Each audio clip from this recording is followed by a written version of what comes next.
Oh, you know what I love? Sports. Love sports. Sports. When it comes to Texas A&M. Where are you getting this information? Let me tell you.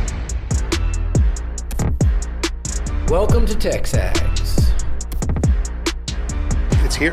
It's time. There's always a buzz in the air when you hit this moment. He is a guy that has gotten better and better and better. He's just got that dog in him. We will develop men. We will graduate players, and we will win championships on the field. I think of him as this hawk. Before long, he's going to be swooping in on those quarterbacks. And they embody what the school is about. It's about getting into hard situations and getting ourselves out. It's about working hard. It's about doing amazing things. And this is a real program. It's not fake. This is a real place. And if you want to be really good at football, this is a really good place to be. You know, if I'm betting on anybody, it's the Aggies.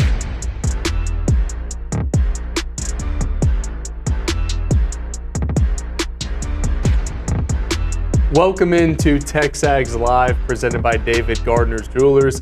We are inside the Rollo Insurance Studio, and as you can tell, no David Nuno today. He's still mourning that his GOAT, Cristiano Ronaldo, is washed. So he's going to take the week off to process that. And so we're going to have a couple of guest hosts this week. And first up, it is Luke Evangelist and Reese Nygren. We are very thankful to be joined by OB. And instead of the Go Hour presented by The Warehouse at CC Creations, we've dubbed this the Bro Hour. So we want to welcome you all in to a Monday edition of TexAgs Live. We've got an exciting show with, of course, OB for an hour. We'll have Braunie and Coach Early, and then we'll wrap it up with the legend, Billy Liucci. The GOAT, so, Billy Liucci. Without further ado, you know me, I'm the TexAgs basketball analyst, but for those of you B-team enjoyers who are migrating over to TexAgs Live, you know who Reese Nygren is, but our general audience may just know him as our TexAgs Live social center person. Yeah. So I want to give Reese a second to just talk about, what it means for him to be hosting for the first time. Part of me is surprised that they've actually let me sit at this desk. I've sat over there on the stage in the cool zone for the B team. I've sat over there in the corner in the social center. Finally, I get to sit here at the desk next to OB. And OB, just your thoughts on how excited you are to be dragged to work today to share the desk with us. Oh, not very. I feel like the, probably the driving instructor for the driver's ed class, just hoping you don't crash, just trying to keep you steered in the right direction, hoping that they have a brake on my side of the car. OB, it is late Father's Day, right? It was Father's Day yesterday. How did you celebrate with Quinn? Well, I didn't celebrate with Quinn. My son's in Florida. So we actually celebrated last week because he knew he was going to go see his girlfriend in Florida. Did not realize when he booked the trip that it was going to be over Father's Day. I said, son, I don't care. Enjoy yourself. He said, no, I want to take you out, Dad. So there's a restaurant. You might be familiar with it. You might not. In Katy or near Katy called the Taste of Texas. Big, nice steakhouse. So he took me for a nice dinner there. Then we drove down to Lake Charles and played at the tables. Came back with more money than we left with. So it was a good Father's Day. And then yesterday it was just, now I got some nice shirts from the wife and the mother-in-law. So it was good. It was solid. Could have been worse. You could have lost money in Lake Charles. Could have been a lot worse. Could have lost money. Could have had an accident. Could have had a bad meal. Could have been forced to. It could have been my son. Couldn't get any worse than that if these two yahoos. Well, I'll have you know. I'm sorry, Mark. Mark and I had a good conversation yesterday. Yeah, I wished him a happy Father's Day. We talked on the phone. Wait, your dad lives like in Dallas, right? Yeah. I surprised him last year. Wasn't able to get up this year because, of course, had to be here early for the show on Monday. Man, so had to give him a call. That's pretty lame, man. My son even called me from Florida. But, anyway, okay. All right, Luke. Next time I see him, I'll take him out for a nice steak dinner. Nice son. How about you, Reese? I actually got to see my dad because LaGrange is like an hour away. I'm the scumbag here. What? I'm the one that didn't see my dad. You're the only one. Took him out, nice barbecue dinner in LaGrange. So it was good. Hung out with him. Got to spend some good time with him. I didn't get to see him last year, so it was good. Okay. Kayla? How did you? I did not see my dad yesterday because San Antonio is kind of far, 3 hours away, but he's coming up this next weekend, so we're going to celebrate Father's Day. Love you, Dad. Don't love you enough to go 3 hours. I love you, Dad. Okay. Hey, thanks for all that money, but sorry I can't spare all the... Thanks for that education and everything, but sorry I can't spare the 3 hours. No, he will be duly celebrated next weekend, that's for sure. All right. So Thank goodness. It sounds like I'm the best child of the year here. Thanks. At least of the three. I'm not saying, look, I'm not here to judge. I'm just saying if I was y'all's father, I might be taking reviewing the will, think about what changes I might make, who to keep in, who to kick out, just saying. I mean, that's deserved. That's completely deserved. Your fathers don't care. They really don't. The call was good enough. Absolutely. Reese, I know you've got some topics you want to get into. Obviously, we've got some pretty big news of the weekend. Nolan Cain returning, leaving Texas to come back to College Station. We're going to get into that in extensive detail. We'll have Coach Earley on the show. Braunie's going to break that down. Returning as assistant coach and recruiting coordinator, a position that was open this past season, and now they filled it with one of the best recruiters in college baseball. We know what he put together when he was at Texas A&M. Unfortunately, we saw what he did at Texas for 2 years, and now Coach Earley has got him back here to build incredible portal classes and high school classes for Texas A&M baseball. Also, some other big news. We talk about what a year it's been for A&M women's tennis winning a national title, A&M women's volleyball winning a national title. But how about the Aggie women's rodeo team winning a national title this weekend? The Natties just will never stop here at Texas A&M. Okay, that's great. I celebrate all championships. No horse noises for the rodeo team? What? We didn't mention the horse, but when I've ever gone to a rodeo, maybe I've been going to the wrong rodeos, but the only time I see women is involved in the barrel racing. Do you ever see a woman on the Broncos or the bull, riding the bulls or doing the calf roping or bulldogging, any of that? So my only question is, so what events do they participate in? So I'm not familiar on all the events, but you did mention barrel racing. Yeah, Devin Young, who's one of the ladies on the team, actually won the individual national title in barrel racing. So in addition to the team winning. Is team rodeo, is it just like a bunch of, everybody barrel races? I mean, I don't know. I don't know if the women do anything else. The three ladies that were part of the 4 women team, they all competed in barrel racing, but McKinley Paschal, she competed in goat tire, which is where you ride the horse, dismount, and tie the goat's legs together. It's probably not as heavy. But they do have like saddle bronc riding. Some of the other women did compete in that. That's the question. I wasn't dismissing their accomplishment. I was just wondering what do they do? Yeah. Because like I say, I've never seen a woman when I go to the rodeo. Have you ever been to the Houston Rodeo? Never. I've been there. I'm not a country guy. Well, yeah, no kidding. I'm just saying, whenever I've been to a rodeo, I've never seen a woman like on a bull. I've never seen a woman on the broncs. Yeah. Sorry to women's rodeo, we were not familiar with it. It's just a question, that's all. Well, now we've seen 4 women with a national title, bringing it home for Texas A&M. 4 women's teams? There were 4 women on the team. 4 women. Okay. I thought you were talking about rodeo and women in tennis and volleyball, and I thought there was one I might have missed. Well, let's see. I don't know if meat judging brought it home this year. They got any women on the meat judging content team? I mean, I don't know. I don't know who constitutes. Do you have like co-ed meat judging? I feel like Obi's trying to get us I'm to say asking a something. question. Obi's asking a legit question. You're thinking that Obi wants to take it somewhere different. No, because he's taken it there before. What have I done?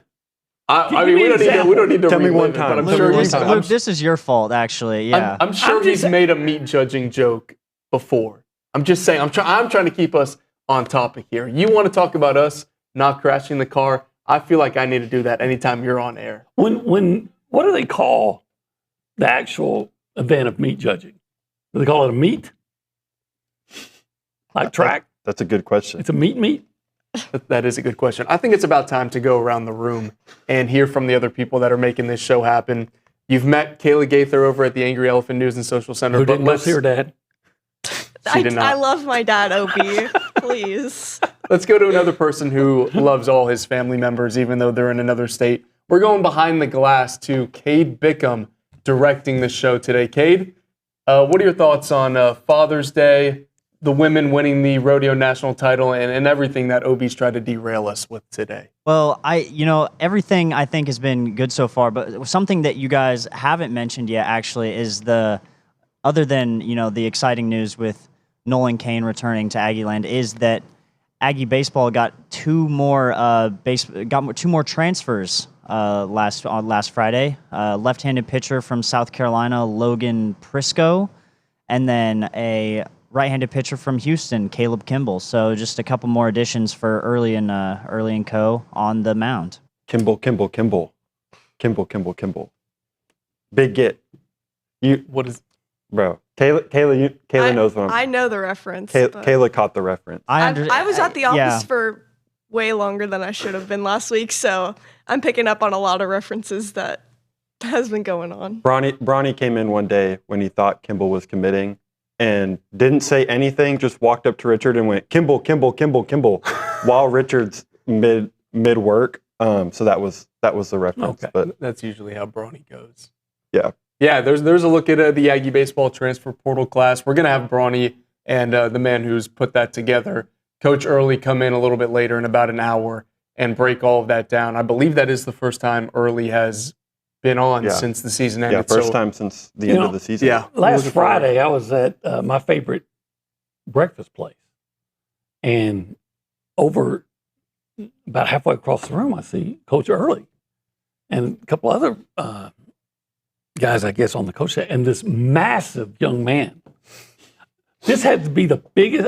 I swear, this guy looked like he should be playing offensive tackle. Yeah. And I don't know if they're going to be able to land him or not. I didn't even know what his name was. I didn't know he was a baseball player. This guy's too big to play baseball. He's enormous. I mean, this guy makes Wilson look small. Really? Yeah, this guy is enormous. He's a freaking dinosaur. Well, if you want to know who that guy is, I think we all know. We have an idea of who he's talking about. You should check Bronny's baseball portal thread. You'll know exactly who that is, exactly who visited, and what it would mean to maybe pair him with Jorian Wilson and make some Bash brothers on the Aggie baseball team next I know year. nobody's going to want to get into a bench-clearing brawl with the Aggies if they land this guy. Just him and Jorian out, and everybody say, no thanks. I'm good. Do we want to go college football? Get some. There's never a bad time to talk about. Never a bad time to talk college football. Yesterday on Josh Pate's show, he did an SEC coaches rankings, and he had Mike Elko at number 4 in the SEC. Kay, do you have that video ready for us? I do. All right. Could you run that for us, please? I put Mike Elko as the number 4 head coach in the SEC right now. This may be a little controversial, having him in front of Lane, but he made the playoff by year 2 at Texas A&M. They've been solidly top 10 as a recruiter and as a portal team. They don't lack for resources there either. They may push for the number 1 overall class in the country per Rivals for this upcoming cycle, but the evaluation piece there, the development piece there, it's what we talked about when they went to Duke and got him. That was going to be one of the strengths of this team because it already was a strength of his. You were just going to pair that with really, really, really deep pockets. And the result, obviously, is going to be, or it should be, a championship caliber program for years to come. I think that's what they've become. They made the playoff last year. They got bounced early, but that's just another step. So Ohio State made it last year, got bounced early. That's a disappointment for them. A&M's at a different point in their trajectory than Ohio State is. So that was a big accomplishment for them last year, even if it was disappointing to get beat at home. But the organizational structure there, I think there is still a ways to go for A&M. So, I think they're trending, but already I would put Mike Elko at number 4 in the league. OB, your thoughts? Yeah, I think that's fair. I think everybody's probably going to put Kirby Smart first. That's where he had. And they're probably going to put, Sarkisian's going to be up there. He's number 3. Number 3. And number 2 is probably going to be somebody I'm going to slap myself in the head for not thinking about it. You might slap yourself in the head for where he put Kalen DeBoer at number 2. Yeah, see, he put DeBoer at number 2. DeBoer was number 2. Yeah, see, I don't agree with that. I think you can be a great coach at Washington, but when you get into the SEC and just, it's not so much the conference, it's just like a whole different animal. Now you're dealing with man eaters, and it's one thing to go swimming in a lake with fish, Yeah. Now you're in there with sharks, and I don't know that he's handling it very well. I mean, I'm not saying he's a bad coach. They did make the playoffs. I'm not. Yeah, they did. I'm not saying he's a bad coach. I would have him definitely in my probably top 5 at least. But I wonder how much of that being ranked in the top 2 is because of what he did at Washington. That's a completely fair argument. I think on the Mike Elko side, I think him at 4 finally is him getting respect. Yeah. I feel like every year, he started at the back of the pack. We'll have Elko in that 10 to 12 range. He wanted Duke. That's all you have to. He wanted Duke. But they were like, you know what? Let's see it in the SEC. Okay, now that they've seen it, I think it's pretty fair to say that he's established himself as a top 5 You know what coach. other coach won at Duke and then went to the SEC? Let's hear it. Of course you don't know. Steve Spurrier. And then he before turned. my time. Yeah. Then he turned Florida. There's this thing called a history book. And then he turned Florida into a national power. A lot of people don't understand this. Before Spurrier, Florida was a perennial underachiever, except for 1 year they went undefeated and promptly went on probation because they were cheating like that crazy. In 1948? What year was that? No, that you was were in middle school. No, it was. This would have been in the 90s. Okay. Yeah. So that your attempt at humor, though I give you credit for your attempt, it was poorly done. It was a gross failure. The point is that I expect Mike Elko to have very similar success at A&M that Steve Spurrier had at Florida.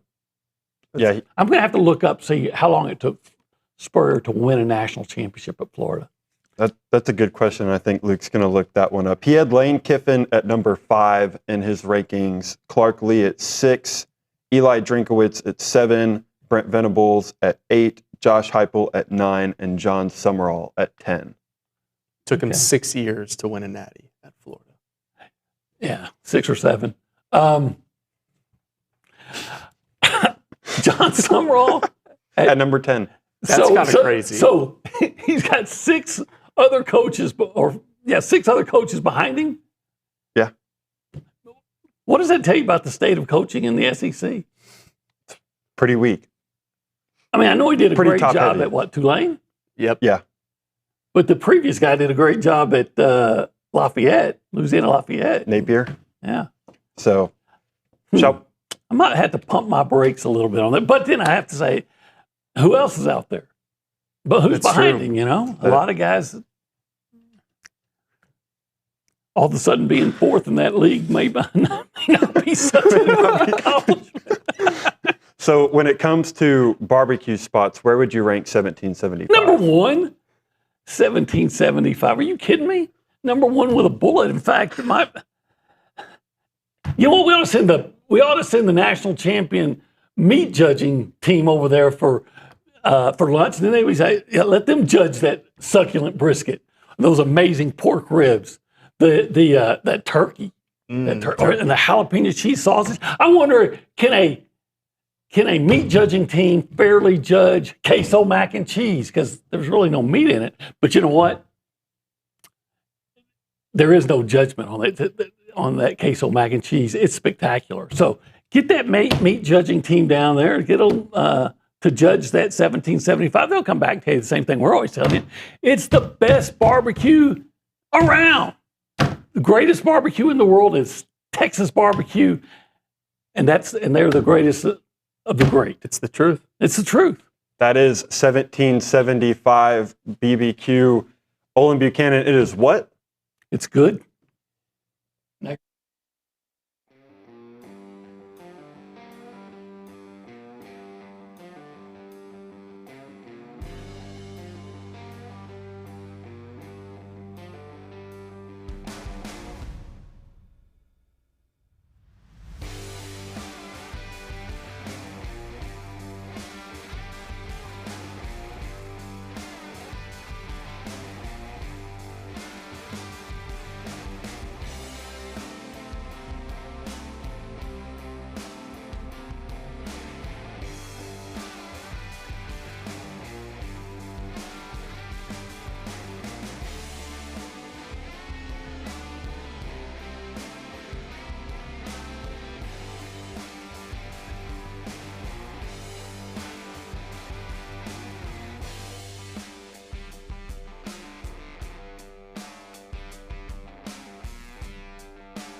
Hey everyone, David Nuno here of TexAgs Live. I want to introduce you to the team at Holistic Planning. Got Jason Barber here, Taylor Pankratz, and also Paul Meredith. Jason, I want to start off with you. What really sets Holistic Planning apart from the others? Yeah, so what makes us different is most financial advisors stop at investment management. On the other hand, Holistic Planning, we manage investments, taxes, and estate planning all on one team, all underneath one roof. Now, Taylor, when everything is coordinated like that, it really helps the bottom line, doesn't it? It really does. When your investments and taxes are working together, you stop leaving money on the table and keep more of what's yours. Paul, Holistic Planning is trying to expand as well. That's true. We just opened our Houston office, and we're looking for people who feel like their advisor isn't seeing the full picture, because that's exactly what we fix. And Jason, there's other opportunities beyond that. Definitely. If you're a financial advisor and you want to join the Holistic Planning team, we're looking to add 50 teams in the next 5 to 10 years. So check out holisticplanning.com/advisors. All right, so if you want a team that actually coordinates everything, go to holisticplanning.com. Aggies, this one is worth it.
Welcome you back inside the Rollo Insurance Studio. This is the Bro Hour, brought to you by the Warehouse at CC Creations as a part of TexAgs Live, brought to you by David Gardner's Jewelers. OB, I wanted to get into Athlon Sports did an SEC rankings 1 through 16. Okay. And they had Texas A&M at number 4 in the rankings. Last season's 11 wins and a trip to the playoffs showed A&M is trending up under Coach Elko, but the Aggies aren't satisfied just getting into the 12-team field. The next challenge is figuring out how to elevate the program beyond the first round. They highlight Holman Wiggins becoming the new offensive play caller, Marcel Reed's ability to make that jump, and the weapons that he has surrounding him, and the rebuilt offensive line. I think that's fair while also being very ambitious because what you just said, the rebuilt offensive line. I have learned to wait and see how something like the offensive line performs, to see it with my own eyes. But if that offensive line is effective, I think A&M could be a championship contender. Yeah, I look at, you can break down the team by positions and say, are they better, worse, or the same as last year? I'm saying quarterback, I think they're going to be better. Yeah. Running back, I think they're going to be pretty much the same. Receivers, I think they're still going to be pretty much the same. Yeah. Offensive line, probably worse until I see something better. Defensive line, probably worse until I see it better. Linebackers, probably pretty much the same. Secondary, better. Kicking game, better. So I think if you see the offensive line and the defensive line especially turn out to be effective, then I think you've got a championship team. But I go back to LSU last year. I was at SEC Media Days asking Brian Kelly, how do you feel about that offensive line that you've had to rebuild? And he said, I'm very comfortable with it. I'm very comfortable. It was the reason his team was bad last year. So you have to, I hope that's right. If A&M's fourth, I mean, I want them to be higher than that, but if they're fourth, they're going to be in the playoff again. Yeah, you'd have to imagine. Yeah, there's turnover on defense, just 5 starters back. However, considering Elko's track record here, it's safe to assume this unit will find the right answers. They highlight Anto Saka, Marco Jones, who they said could be the next star off the edge for Elko, while linebacker is a post-spring concern after the injury to Damian Sanford. Expect the secondary to be among the best in the SEC. Yeah, it was last year if you look at the stats on passing. Now, I'm going to go out on a limb right now. I'm going to tell you right now, in June, A&M's going to have more interceptions next year. They had 3 last year? I'm going to have even more by the I think the secondary is going to at least double their interception total. Wow. 1 to 2. At least 2. I hope they at least double it. Oklahoma came in at number 3, right above Texas A&M. Okay. Texas was number 2. Georgia was number 1. They had LSU right behind A&M at number 5. Interesting. I still wonder about LSU's defense. But I'm sure they'll score a lot of points. They'll probably win a lot of games, 38-35. Yeah. Ole Miss at number 6. Alabama down at number 7. Tennessee at 8. Florida at 9. South Carolina at number 10 in the SEC. They are high on Ole Miss. Yeah. First-year head coach. I mean, obviously they bring back one of the best quarterbacks. I love their quarterback, and they got a hell of a running back, too. Yeah, Kawan Lacey. So they bring back the pieces. They just have a first-year head coach. Yeah. And where they have Ole Miss ranked? Number 6. Okay. It's funny. We were just talking about Kalen DeBoer, where he should be ranked. Yeah. And they have him at number 7. They have his team number 7. Team number 7. If that's accurate, no one will be talking about DeBoer being one of the top, 4 coaches. If Alabama finishes at number 7, is Kalen DeBoer even the Alabama head coach next year? Well, that's a good. Probably not.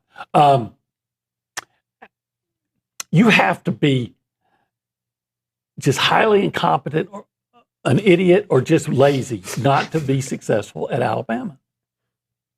Well, I don't think DeBoer's an idiot. But I do think that job post Nick Saban is to me. Very big 9 wins is successful, even at Alabama. Right. Now, the Alabama fans aren't going to feel that way. No, they're going to be calling for his right. They already are. But I think that you have so much going for you at Alabama that you have to be a total boob, nincompoop like Mike Shula was back in the day to not be successful there. Yeah, one interesting one that I saw in here, they had the Vanderbilt Commodores all the way down at number 14.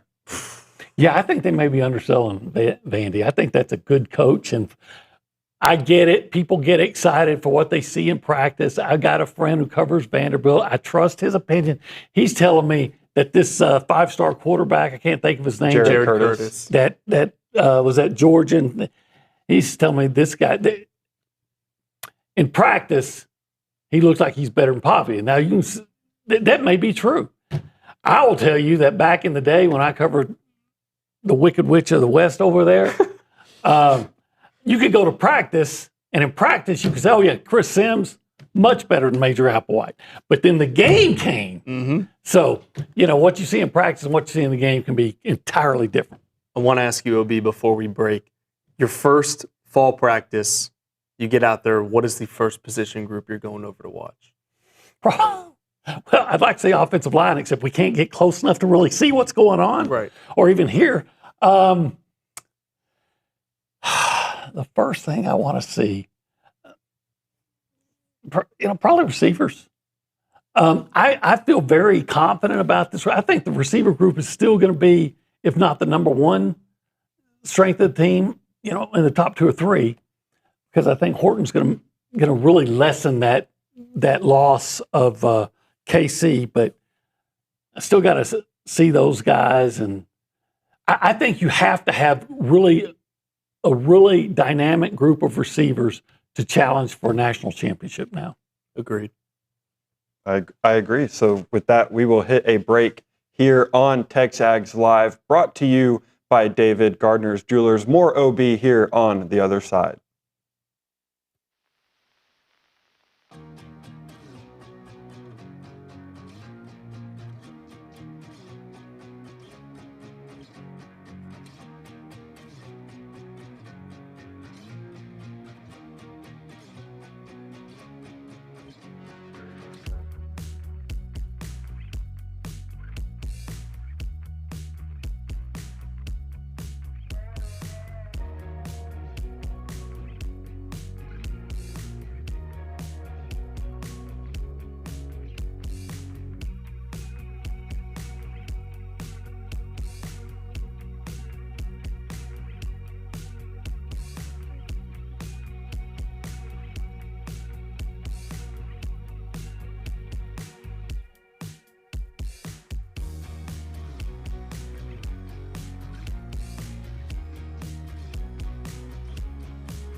Hey friends, David Nuno here for the Association of Former Students, and have you checked out the latest issue of the Texas Aggie magazine? The May through June issue is a special Aggie Spirits issue that includes all things Aggie: wine, beer, mead, spirits, and much, much more. And the team at the Association of Former Students searched far and wide for Aggie-owned businesses, breweries, wineries across the state, the country, and even the world. That's right, the globe, baby. And as much as could be found has been compiled into the magazine for the Aggie Network. Now, normally, the Texas Aggie magazine is available only to Century Club members. However, this issue is available to everyone. So to read the issue and explore giving to receive future issues, visit tx.ag/TexasAggie. That is tx.ag/TexasAggie. Again, don't miss the special Aggie Spirits issue of the Texas Aggie to explore all things Aggie: wine, beer, mead, spirits, and much, much more. It is tx.ag/TexasAggie. Check it out.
We welcome you back into TexAgs Live, brought to you by David Gardner's Jewelers. OB still with us, and I wanted to get your thoughts. We talked a little bit at the break. Sticking with the ranking, CBS Sports did a ranking of offensive skill players in college football heading into the 2026 season. Only one Aggie on the list, and that is Mario Craver at number 23. Well, he deserves to be on the list. I'd have to see who's ahead of him. Right in front of him is true freshman wide receiver from Ohio State, Chris Henry Jr. See, I got a problem with that. Now, look, can it be right? Sure. Like, way back before you guys can even remember, if like around 2002 or 2003, if somebody would have said, this Adrian Peterson at Oklahoma, this freshman, I think he's going to be one of the best running backs in the country, I'd say, yeah, he's probably right. And he was. So, it happens. But usually, like I say, I got to see it with my own eyes first. And how many people were predicting stardom for Arch Manning right out of high school? And then he didn't even start for 2 years. There's like, what a travesty. And then he finally got to be starting the first 6 games. He looked very ordinary. Now, did he make progress and improve? Absolutely. And will he be a Heisman? Probably among the Heisman front runners coming into the season? Yes, absolutely. But that was 3 years later, and nobody got more hype than him. So I don't get that, putting that on a true freshman. Yeah, and then at number 21, so 2 spots in front of him, Ryan Coleman Williams at Alabama. Yeah, if he holds on to the ball. Last year he had some issues with drops. But yeah, I mean, he's a very exciting. You know what? If it wasn't for the drops, he's in the top 10. And all he has to do is be more, concentrate more. I just don't agree with him being above Craver when Craver had over 200 more yards than him and missed games last year and was injured. But they're looking at 2 years of Ryan Williams. Okay, but that freshman Ryan Williams was that was one game against Georgia, and he flashed a couple times. But since then, what has he done? Right. Craver, you could say Craver didn't have a very productive freshman year, but now he was all productive. Yeah. Oh no, I'm all in. I'm just saying, I'm looking at it, trying to look at it from both sides. I don't see putting Ryan Williams. I mean, again, if it wasn't for the drops, he'd be ranked a lot higher than that. And you say, well, they only had a game against Georgia. He had a big game against Georgia. He is a threat. If he went in the transfer portal, would you want him on your team? Absolutely. Okay. But if Mario Craver was in the transfer portal, which he was, I'd want him on my team. And he is. So we'll go through the top 5 of this list just kind of briefly. Jeremiah Smith at number 1. Fair. I think that's fair. Right behind him, number 2, Malachi Toney. Okay. Fair. We got to watch him. There's a Longhorn coming up pretty soon. Not quite yet. Kawan Lacey at number 3. Oh, because it's not just receivers. Yeah, right. it's receivers, running backs, and tight ends. Kawan Lacey's one of those guys. If you're playing against Ole Miss, every time he takes the ball, you're holding your breath. Yep. And then we get to the Longhorn at number 4, wide receiver Cam Coleman. Yeah, and I'm not sure he's the best they have. Really? Yeah. Who do you think? Well, I'm just saying Wingo is. Yeah. He's a problem. And then at number 5, Missouri running back Ahmad Hardy. We'll see post-gunshot wound. I mean, that is a valid question. He does have a solid backup in Jamal Roberts. Yeah. But I mean, we will see. Is it a question? We will see. Am I out of line to say if someone takes a gun and shoots you in the leg, you might not be as good a runner as you were before? That's fair. That's fair to say. That just the fact that was your first thought. Not. Well, I don't know. I don't know if Missouri's offensive line or maybe the offense in general may be worse. Nothing is a bigger issue than getting shot. I agree. I just think it's funny that's the first thing you thought of. You think somebody getting shot is funny? See, this is the kind of guy you got here. He's laughing. All right. I'm not laughing. I'm glad he's okay. What are you, Alabama basketball coach or something? I just forgot that he got shot. I'm not going to lie. It's been a long off season. A lot of stuff has happened. I forgot that Ahmad Hardy got shot. You thought he took a shot, not got shot. Right. So it's obviously super early, but where do you think at the end of The A&M 2020, baseball coach, super early. Go ahead. where do you think Mario Craver will end up at the end of the 2026 Oh, season? I don't know. You know, I'm a big fan. I was a fan of his when he was at Mississippi State. I could see it. Anybody could see it. Well, the talent that kid had. You know, top 15, maybe top 10. I think the passes are going to be divided so much.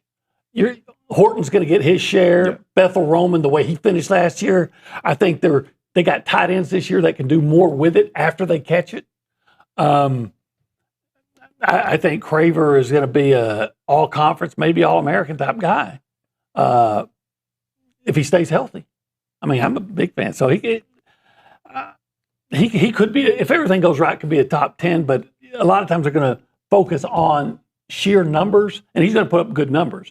But is he going to put up, national leading type numbers? Probably not, because they have so many other options. Yeah. Well, even with KC last year, he was top 5 in yards for the first half of that year when he was healthy. Yeah. Now, is he going to have a 200-yard game to really get him in the lead early? Who knows? Probably. But that Notre Dame game was a big reason why he was top 5 in receiving yards all year. Do you remember that? Everybody's talking how great the Miami defense was. Man, he had like a 50-yard catch against Miami. Yeah. I mean, he is a deep threat. He's a threat in any way you get in the ball. He's a threat. He's the guy that can take a 5-yard pass and make it a 50-yard gain. He's a guy that can get deep behind a secondary like Miami's and, pull in the big play. And then, you just got to hope your kicker doesn't miss the instant killer. Yeah, the biggest thing for him, though, is staying healthy. Just that fight. He's not the biggest guy. Yeah, we talk about Marcel's frame and needing to add weight. I don't know if you want to put much weight on Craver, but at 5'9", 165. He's a greyhound. Yeah, you want to keep him protected as much as possible. I mean, he's a greyhound. Not the big, thick guy, but, man, that kid can run. Yeah. I'm a fan. Okay, so we got to hit a break. We will finish up the self-proclaimed Bro Hour on the other side. This is TexAgs Live, brought to you by David Gardner's Jewelers.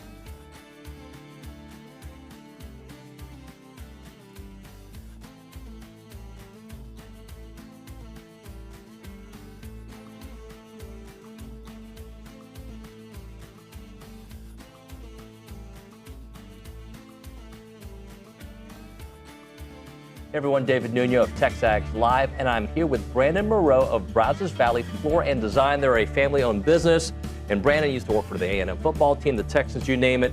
Brandon, tell us a little bit about Brazos Valley Floor and Design. Yeah, like you said, family business. We started in 1999. It was in a small feed store, and about 4 years later, my dad decided he wanted to grow the business and kind of focus on that. So we're in the location we are at now, and we have a large showroom with salespeople with designer experience, a lot of stocking power, and we catered a lot to residential builders, and we do the little commercial work as well. Tell me about your other company as well, Premier Countertop Design. Yeah, Premier Countertop Design is right there on site, so it's kind of a one-stop shop. People can come by, they can look at their slabs that they're going to cut, they're going to compare to their cabinet colors, their backsplash that they're going to do at our flooring store, and we have a lot of digital. We're doing a lot of digital stuff. We're templating, water jet, laser measuring, all different things like that. So tell me a little bit about what sets you guys apart from the rest of the competition. I think just being here in the community for 27 years in business, and our vendors that we have the relationships with, the pricing we can get because of how much we can buy in stock and things like that. And then as far as the countertop business, it's just the way we can be precise with what we do. All right, there you have it, guys. Check out the website, bvflooranddesign.com and premiercountertopdesign.com.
Welcome back to the final segment of the Go Hour here on TexAgs Live, brought to you by David Gardner's Jewelers. We will go over to the Angry Elephant News and Social Center. That's where you find Kayla Gaither. Kayla, what do you have for us? So over the weekend, there was an interesting forum post that I want to bring up to you guys. Goodson on TexAgs Premium asked, who is a previous non-starter who will be a breakout performer this fall? And the requested framework is did not start in 2025 and did not equally split snaps with the 2025 starter in this position. His pick was Landon Rink, defensive tackle. So who would y'all's picks be for the question? Landon Rink's a very good choice. That's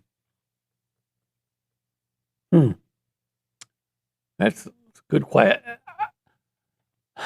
But based by that criteria, I don't know that there's another answer. Let's say Marco Jones. Yeah. I would probably say Marco Jones. Or Noah McHale. Yeah. It's somebody on defense because the whole offensive line, nobody qualifies at offensive line or tight end. Maybe Terry Bussey. I was going to say Terry Bussey could be one. I'm going to go with Noah McHale. That's going to be my pick. Jamarian Morrow, if you count. I mean, I know he didn't split reps last year, but I feel like he had a breakout, right? Like, I feel like that LSU game, everybody kind of woke up to, whoa, this is what Jamarian Morrow can do. And he showed a little bit of, like, Devon Achane freshman year, where he may not have played the majority of the snaps, but when he touched the ball, it was instant impact. Did he have a touchdown against South Carolina? It's a good question. Yes, he did. He had one. It was a receiving touchdown. The one that got him to 10? Yeah. And he had, 2 against LSU? I mean, he's flashed. I don't know if he did or not. He's a guy with a lot of, like you said, a lot of flash, dash. But I still think he's going to be playing behind Reuben Owens. Yeah, that's fair. He had about 262 yards, 3 touchdowns last year. 80 of those were receiving yards. Nice player.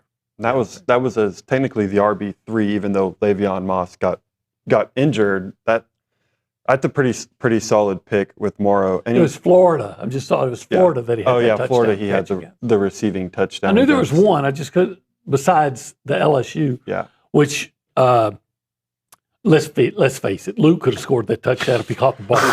that play was so well blocked. In fact, was it who was it? I'm trying to think. It might have been. He's not. Might have been Basantis looking for somebody to block. Might have been Naboo. Somebody was just like, I need somebody to block. Hoping well executed play. But hey, he made the catch. He turned up. He got there a lot faster than Luke would have gotten there. Right. I feel like we're kind of throwing shade at Luke here.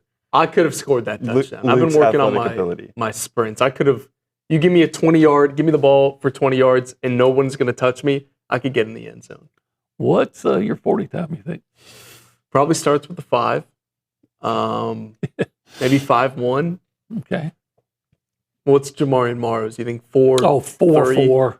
And it's hard to get under 4-4. People, for some reason, think that all of a sudden 4-4 is like, 4-4. Like, that's crazy fast to be 4-4. Running backs are typically around 4-4, 4-5. He's another guy that's 5'9". They got a lot of little position guys, players. Yeah, they got to keep these guys healthy. Hey, I don't care how big you are, just play. I remember somebody telling me Johnny Manziel. I don't know. I'm like, if you can play, you can play. Agreed. Speaking of Johnny Manziel, I saw something over the weekend talking about where Johnny Manziel ranks among all-time college football quarterbacks. I'm going to throw that question at you and see where you would put Johnny Manziel. Just off the top of your head, estimated. Well, again, he only played 2 years, but that said, Cam Newton basically had 1 year. Yeah. He, top 20 for sure, maybe top 10. I think this isn't going to go over well to our audience, but I think the best college football quarterback I ever saw was Vince Young. And someone will say, hey, he couldn't throw the ball that well. Look, a quarterback doesn't have to be a great passer to be a great quarterback. You know what a quarterback's job is? To move the offense. Doesn't matter how you do it. Jack Mildren at Oklahoma is a top 20 quarterback, probably threw for 500 yards his entire career, but he ran the wishbone perfectly. He moved his offense. Did he rock as much as Stephen McGee? Steve McGee was pretty damn good.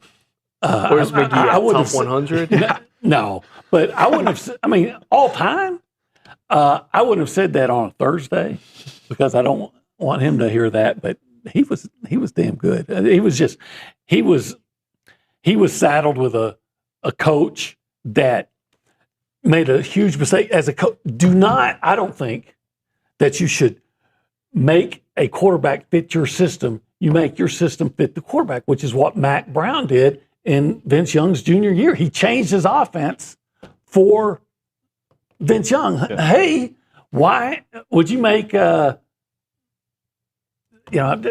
pick somebody, Carson Beck? Would you make him an option quarterback? No. Stephen McGee and Reggie McNeil, they were both big-time throwers with big arms and things like that. Take advantage of that. Just because they're mobile doesn't mean they need to be an option quarterback. That was coaching malpractice. And I liked Franchione. And then you get something like Stephen McGee running the ball 30-plus times against Nebraska. And he could do it. Yeah. But what I'm saying is if they had an offense around him that featured and took advantage of his greatest skill, which was throwing the ball, then he probably doesn't have to run 30 times, and maybe you win those games. Yeah. And then he's still got enough up here to not make demented jokes every time he comes on our show. Trying to get me to say things. I'm sorry, Stephen. It's never going to work. All right, we got to drop it there. OB, thank you so much for joining us on a Monday morning. Well, you're welcome. I get paid to do it. So on the other not side, enough. On the other side, to begin the 9 o'clock hour, we'll have Ryan Brauninger with Michael Earley here on TexAgs Live, presented by David Gardner's Jewelers. Super early.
Welcome back to TexAgs Live, presented by David Gardner's Jewelers. Inside the Rollo Insurance Studios, kick the amateurs out, the professionals take the stage now. Ryan Brauninger in here for a segment to interview Texas A&M baseball coach Mike Earley. Been a busy man, on a dead period right now. Have you gotten to kind of exhale? A little bit. And dead period doesn't mean you can't be on the phone. It's just you can't have visitors. So it's been fast, and that's just what it is. So it's been good. I feel like we're doing a really good job. Let's go back before we go forward. End of the year, disappointing 2 nights against USC. As you've gotten away from those 2 days, how do you kind of digest your second season in charge?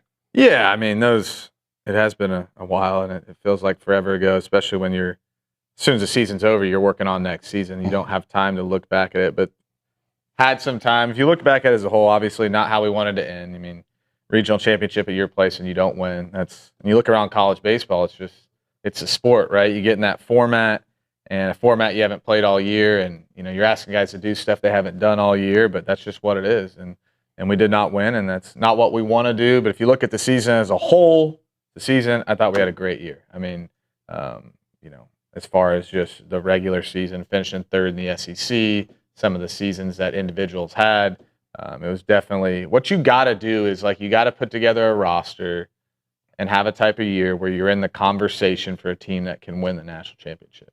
And we had that. Now, we ultimately didn't get there, and that's not what we want.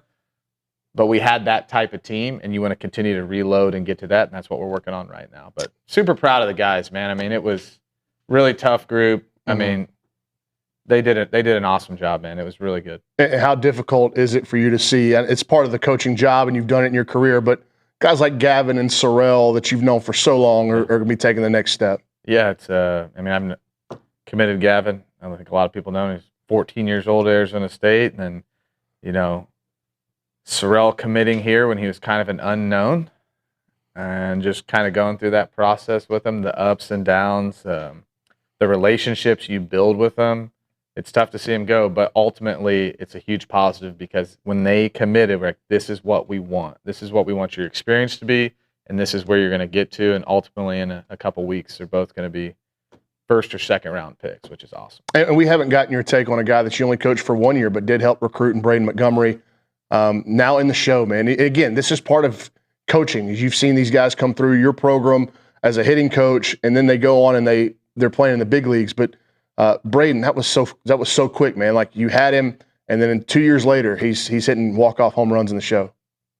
The most unsurprising thing I've ever seen is Braden Montgomery hitting a walk-off homer in his first game. I mean, if you just look at what he did here, my line on Braden is, and I feel like I've maybe said it before, but it's like he's the most made-for-the-moment player I've ever coached in my life. Wow. And he, not shocking. I actually watched him the other day. He was playing against the Tigers, and I have 2 guys from Arizona State on the Tigers, so it was kind of cool to watch those guys. I was hoping Braden, he pinch hit. I was hoping he hit a single so he'd be on first base with Torkelson, but he hit a hard ground ball and got out, but it was just kind of cool to see. And then as we start transitioning now, you said once the season ends, you already start thinking about next year and your program going forward. Had to make difficult decision on the coaching staff. Jason Kelly not retained, and then you go into the coaching market. Just talk about what you were looking for in a pitching coach, and then why did Barry Enright, why did his name keep coming up, and why did he feel like the right fit for you? Yeah, so it was I felt like I had an opportunity to hire the right person, right? And it's, you're in the portal too, so you're kind of talking to pitchers, but you don't have a coach and selling them on the school, and everyone's been great. Like all the guys understood. And I was like, hey, I have the opportunity to hire the right guy. And what I was looking for it was a mixed bag of things, and Barry hit on all of them, and then some stuff that weren't prerequisites for me. So it was like, I want a guy that was very modern in what pitching is today, very modern with what we're doing with our pitching lab, all of that. It had to fit. At the same time, I wanted a guy that wasn't a robot and could coach baseball players and teach them to compete. And for him, very modern, knows everything there is to know about the new pitching part of it, but also like super competitive. But the first time I talked to him, I mean, we're 5 minutes on the phone. I was like, I think this is the guy. And we haven't even talked about baseball yet. Yeah. And his just ability to connect and relationships, and has some toughness to him, but has a personality. All of that just fit. And then you throw in the fact that this guy's been a big league pitching coach, pitching coach in the World Baseball Classic, which is cool.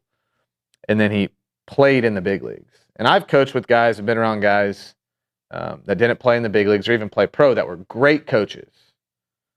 But the fact that he like checked all these boxes and then he was a major league pitching coach and then played in the big leagues was just like a side part that was cool. And his impact has been immediate, just on the recruiting front. And then just when our players left the office after talking to him, they were like, you spend 15 minutes with him, get you excited about pitching. Whenever, as you've had time in the chair as the head coach, it seems like your baseball world shrinks, and that's a good thing. Like, you get to know more people. Yeah. You have more connections made. Whenever you were getting ready to hire Coach Enright or offer the job, how many calls were you able to make to guys that knew him, and what was the feedback from professional baseball about Coach Enright? I was like to the point where I was trying to find something negative, and I couldn't. And actually, a couple of guys in our office were familiar with him from years back with the Diamondbacks, and they just talked about how his ability to just work with every part of the department, from the trainer to the strength coach to the analytics guy. So they were very comfortable with him too and spoke highly of him. That's not why, but it makes it a lot better that they've worked together before. And I had trouble finding, if there's one you want to give him any negative, is he's never coached in college. Yeah. But that's okay. That's our job to get him up to speed, or not up to speed, but just, it's the same game. Things outside of the game are different, right? And it's our job just to teach him that. And I said, that'll be a big thing. And I'm about to throw you into the craziest part of this job. Yeah. Like, this is the craziest part right here. I said, it's not year round. I promise you that. And he just jumped in like full go, and he's been amazing. And you mentioned a couple of guys with the Diamondbacks. I actually just thought about this and to ask you this. This is Nate Friedman's first offseason as your strength and conditioning coach. How much, I'm asking, like, in-season lifting's different than off-season lifting. How excited are you now to see him like implement his full program? Yeah, he was perfect at the time because he had the ideas of his full program and what it was. But coming into the season, you couldn't have got a better guy who'd been in professional baseball and knows how to keep guys healthy. Like Nate, I mean, we track all this stuff, right? So from our game against Texas State, right, you're talking about end up being the third to last game of the year. We had 5 guys PR and sprint speed during the game. Now, we scored a lot of runs, so there's a lot of opportunity, but that's really good. That week, we had guys, we test them on the force plates to see their force and strength. We had guys PR the last week of the season. So he did a great job. Yeah. And if you look throughout the year, I mean, besides Nico did the splits, and I think maybe West Jordan early on, we didn't have a lot of soft tissue injuries. So just the whole, I mean, all of them, sports performance in our whole building did a great job. But yeah, he's really excited about the stuff he wants to do, and his background and his ideas, honestly, are what got him the job. So I'm excited to see how that plays out. We'll catch up to the latest in just a second, but just since you mentioned it, can you give us any kind of prognosis or update on David Ramirez, Caden McCoy, and Aiden Sims? Yeah, I mean, David and Caden are progressing on the normal progression of Tommy John, and then Aiden is scheduled for his surgery and stuff here soon. It's very, I want to call it non-invasive, but it's just, he'll be fine. It's becoming a little bit more common. You're seeing it at the big league level quite a bit now, that same kind of deal. All right, so been successful so far in the portal. We can't talk specific names, but what do you think has resonated well? We'll start with the position players, and you got a couple of big ones. What do you think has resonated so well? What part of your message do you think has stuck well with these guys, you've been able to get to say yes? Well, I think part of it is just, not how we wanted the season to end, but how the season we had, like the bulk of our season and how it was. Like that's a big deal in recruiting. And then when you, from an offensive standpoint, when you see guys come to your school or stay at your school that have a lot of success, that's attractive to players, to agents, to the outside world. And when you see our games on TV, the coverage we get, the fan base, and then, the immediate, even though it's, let's call it half done on the inside, the immediate reaction of the new player development facility when they walk in, it is just like, boom, like it hits them right in the face. And that's exactly what we wanted. So, and then just with Barry and his background, and you walk in that pitching lab, you're just like, it's obnoxious in a great way, right? And that's what you want. And again, it's about putting the right person in it to to make it how it is, but just the initial impression on the visits of the facility. And then I think the synergy of the coaching staff has been really good. I'm burying the lead big time here, but I do, before we talk about your most recent coaching staff addition, Cliff Pennington deserves a ton of credit for what you guys have done in the portal so far. Can you speak about his work ethic? I mean, you've gotten to know Cliff very well, but Yeah. he's meticulous, he's detail-oriented. Yeah, I mean, Cliff's amazing. He does a great job. His value for our program is, you can see the impact he had this year, how he's able to allow me to do my job, especially during this. You know, you're in the portal and you're hiring a pitching coach, and he did a great job, just a great job. And everyone, you know, in the office, like at the time, we didn't have a recruiting coordinator per se, but we were doing the same job just through a lot of people. And Dylan Olsenowski, like, stepped up big time. Tanner Carlson, Troy Klonch, like all these guys, and Cliff kind of put them where they needed to be. And then, you know, we're just all working the phones and doing it. But yeah, Cliff's great, like awesome. Okay, so you talk about the hire of Nolan Cain. I'll just kind of let you bring everybody up to date on how it kind of came to fruition. Yeah, it was, I mean, Nolan and I, it's no secret, we have a really good relationship. We're super close. And, you know, my process was like, all right, I'm going to do a pitching coach first because we can handle the recruiting. And we were. Yeah. I need to hire this pitching coach. And then I got to, okay, do I want to make the decision? Do I want to hire a recruiting coordinator? Or do I want to keep it how it is? Which I think would have been good too. And just, it kind of got to a couple days ago, and I'm like, you know what? I'm not going to look back in 5 years and be sitting next to Nolan at a game and him be like, well, I wish you just would have called me. Yeah. You know what I mean? I wasn't going to have that regret. We called, we talked. Yeah, it happened super quick. I called Trev, and I mean, without him and his support and, you know, making this thing happen, it wouldn't have happened. And everything just kind of aligned with what everyone needed and wanted. And yeah, man, just super excited to land him, just for, you know, not only the guy, the person, the coach he is, but I mean, I think this guy is the best recruiting coordinator in the country. And it's just a huge, huge addition to our program. Yeah, and so how quickly can he hit the ground running here? I mean, this is obviously, when he was at Texas, there's a lot of crossover. You're recruiting the same guy, so there's some familiarity with those players. But how long does it take a guy like him? He's the best. He's the best recruiter talent. We're running. Yeah, but to get familiar with y'all's board and the whole thing. We did it. I mean, we've been doing it over the course of the last couple of days, and a guy like him, like, he has a good idea of everyone's roster anyway. Mm-hmm. But yeah, we went over a lot of stuff in the last couple of days, and this is what we need. This is where we're going. We're at the finish line, right? Not the finish line. The portal's going to close, but it doesn't mean it's over. So yeah, I mean, he's getting to work, and he's just incredible at what he does. As you start looking ahead to July, no off time for you just yet, but MLB draft upcoming. How do you? We've talked about the calendar so much and how it's not the most opportune time for the draft to happen with you trying to build a roster. But how do you navigate conversations with the guys that are, you know, maybe they're not Grahovic, Sorrell, Hakopian, but they are Sadeo, Moss, Freshcorn, Bear. It's actually a terrible time, and they don't take into account college baseball at all or any of that. So it'd be nice if they got that fixed and stop trying to change everything in the game. Anyway, yeah, I mean, with the high school kids, you're navigating, you know, signability, giving them all the facts. The biggest part about high school kids now is there's the portals, there's the worry if I'm going to play.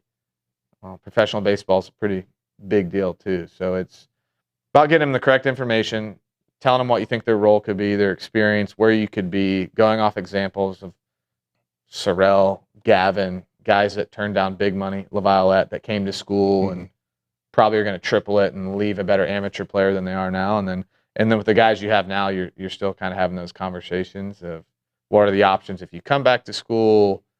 All those things that are happening, and those really pick up over the course of the next couple of weeks. And then just the progression of some of your guys going out for summer ball, most notably Nico and Jorian getting that Team USA opportunity. How much are you tracking what they're doing, or maybe tracking what's going on in California? I know it was in the Cape. TK just picked up a Player of the Game award. So How often do you checking in on those guys? I do a lot because it keeps me like I'm trying to get guys for my team, but that is my team. Like I just talked to TK on the phone the other night, and I'm just talking about some swing stuff. And I come in every day, and Tanner has the stats for summer ball, and I'm just like, you got to maintain your guys and talk to your guys, and then once those guys become your guys, then but it's a good little like grounding part, like because this portal's fast, it's furious. And it's just like I like to call those guys and just to check in and just talk a little baseball and kind of understand why you do the recruiting part and all of that, so you get to do the baseball part. All right, dude. Well, I appreciate you coming in. We'll let you get back to work. Coach Earley stopping by here on a Monday morning.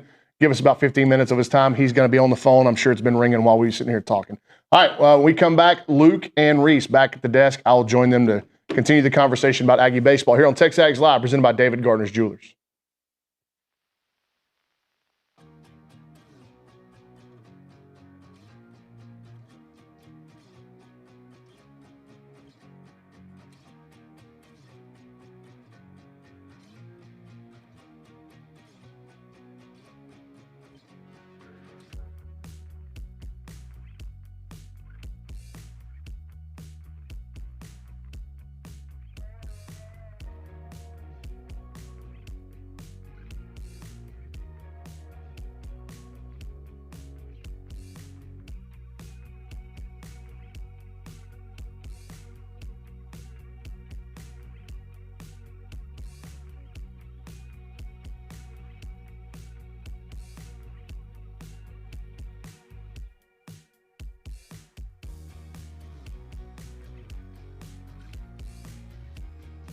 I wish I had Olin here for it because he loves energy drinks. Catalyst Citrus Spark. This is one of the new flavors out there. Whether you're grinding through workouts, cramming for a test, or closing in on a deal, or getting ready for TexAgs Live, you never know, right? Fast becoming the go-to fuel for Aggies everywhere. Zero sugar, I'm all in for that. Or synthetic sweeteners, no artificial colors or flavors. Catalyst delivers clean, high-performance energy with smooth, crisp taste that is never syrupy, designed for both health and hustle. You want to get going, you use this Catalyst right here. It's about pure energy and pure results. And what sets them apart? Packed with premium nootropics blended to boost focus, clarity, and mental stamina. I need this. I'm in, guys. I'm in. Plus, with plant-based caffeine, vitamin B12, B6, Catalyst supports metabolism and energy production, making it more than a drink. It's your lifestyle training partner. Built for competitors on the field, Catalyst fuels strength, focus, and pure results. Buy now at drinkcatalyst.com. That is drinkcatalyst.com. Train harder, think sharper, pure results. It's Catalyst.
Back here on TexAgs Live, brought to you by David Gardner's Jewelers. Ryan Brauninger, so kind to stick around for another segment following his interview with Coach Early. Bronny, could you move to your right just a little bit? Oh, God. Oh, yeah, I'm not even on the 3. Wow. Amateurs. Amateurs. I mean, what would you expect when Luke and I are co-hosting this show? I heard y'all put Olin to sleep. No. Olin put us to sleep. Okay. I wouldn't say anybody put anybody to sleep, but someone did comment. If one of them is going to fall asleep, it's going to be the old man. It's going to be the one that fell asleep at the wheel. Well, how about this? So Coach Early can't say names of guys he's recruiting right now, but Olin did mention that he was at a breakfast establishment and saw Coach Early with Junior Liucci from Oregon. And when I heard that Olin was there, and I knew that that's kind of where they've been wrapping up some visits, like over breakfast. Yeah. And I'm thinking about, could you imagine Olin walking up to this giant human and just giving him an Olinism right there? And I'd be going, that's either going to work, like the kid's going to commit on the spot, or he's going to get up and walk out and never come to College Station again. Michael Early will never hear back from the kid. Just your initial thoughts after talking to Coach Early for the first time since talking to him for the first time on air since the end of the season. Yeah, I mean, about what you'd expect. Very disappointed with how the season ended, but when you go back and look at it in totality, very excited about what they did and the steps that they took. And he understands what the expectations are at Texas A&M. He doesn't need Joe Schmo message board to scream it down his throat. He's very, very aware. But there is, when you look at what he has done and what he's established now and the continued steps in the right direction that he's made, and just look at the coaching staff that will enter the 26-27 season for A&M baseball and compare it to day one when he got the job. Yeah. And it's just a night and day difference. And that's no disrespect to the guys that were on the first coaching staff, but now you have the number one recruiting coordinator in the country, like bar none. Yeah. The guy that's going to help with recruiting, played professional baseball for 10 years, and has also been a recruiting coordinator at Dallas Baptist, and oh, by the way, might be the best infield coach in the country. Yeah. And then the question mark that everybody's going to have is, well, Coach Enright's never been a college coach. When has that mattered? We've seen this model work now.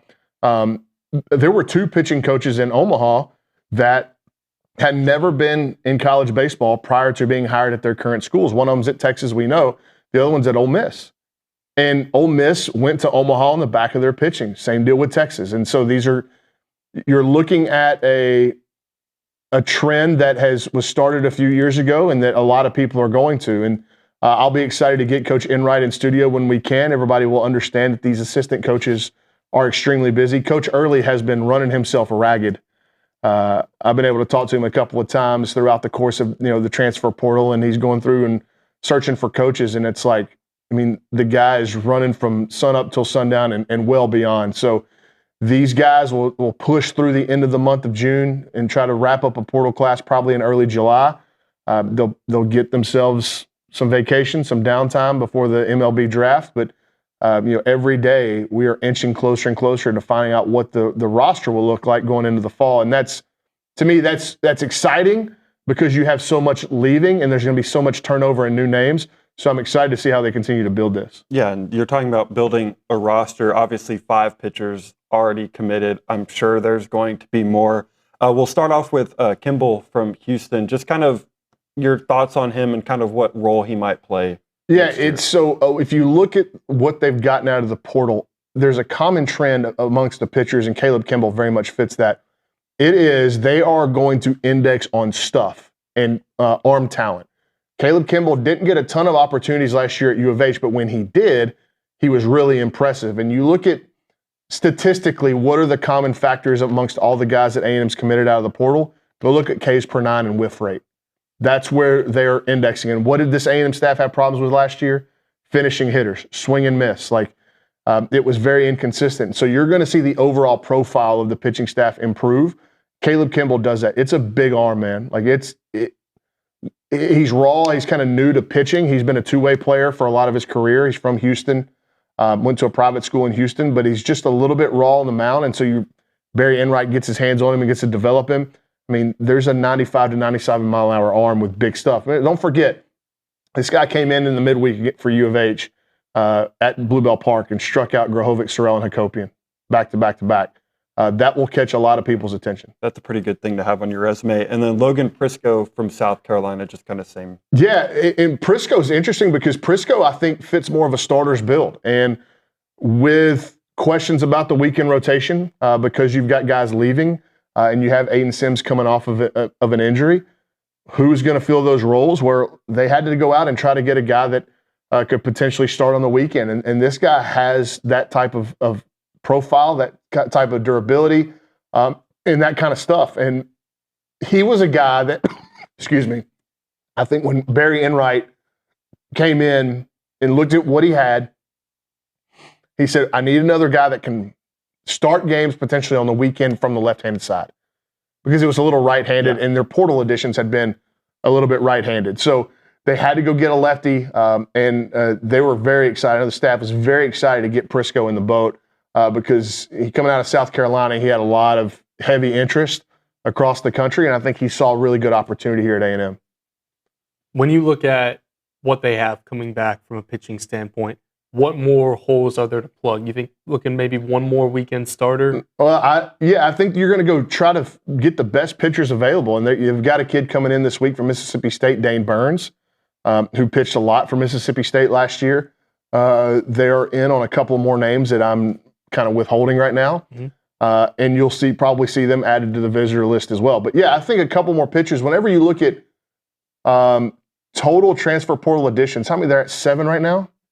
Is that correct? Let's check your handy dandy thread. Cade's going to throw a graphic up for us. Bang, there it is. Oh, it's more. So Eight total additions. I said when they started this portal cycle, I could see them going upwards of 12, 13. So I could see it one more position player, maybe 2, depending on who it is.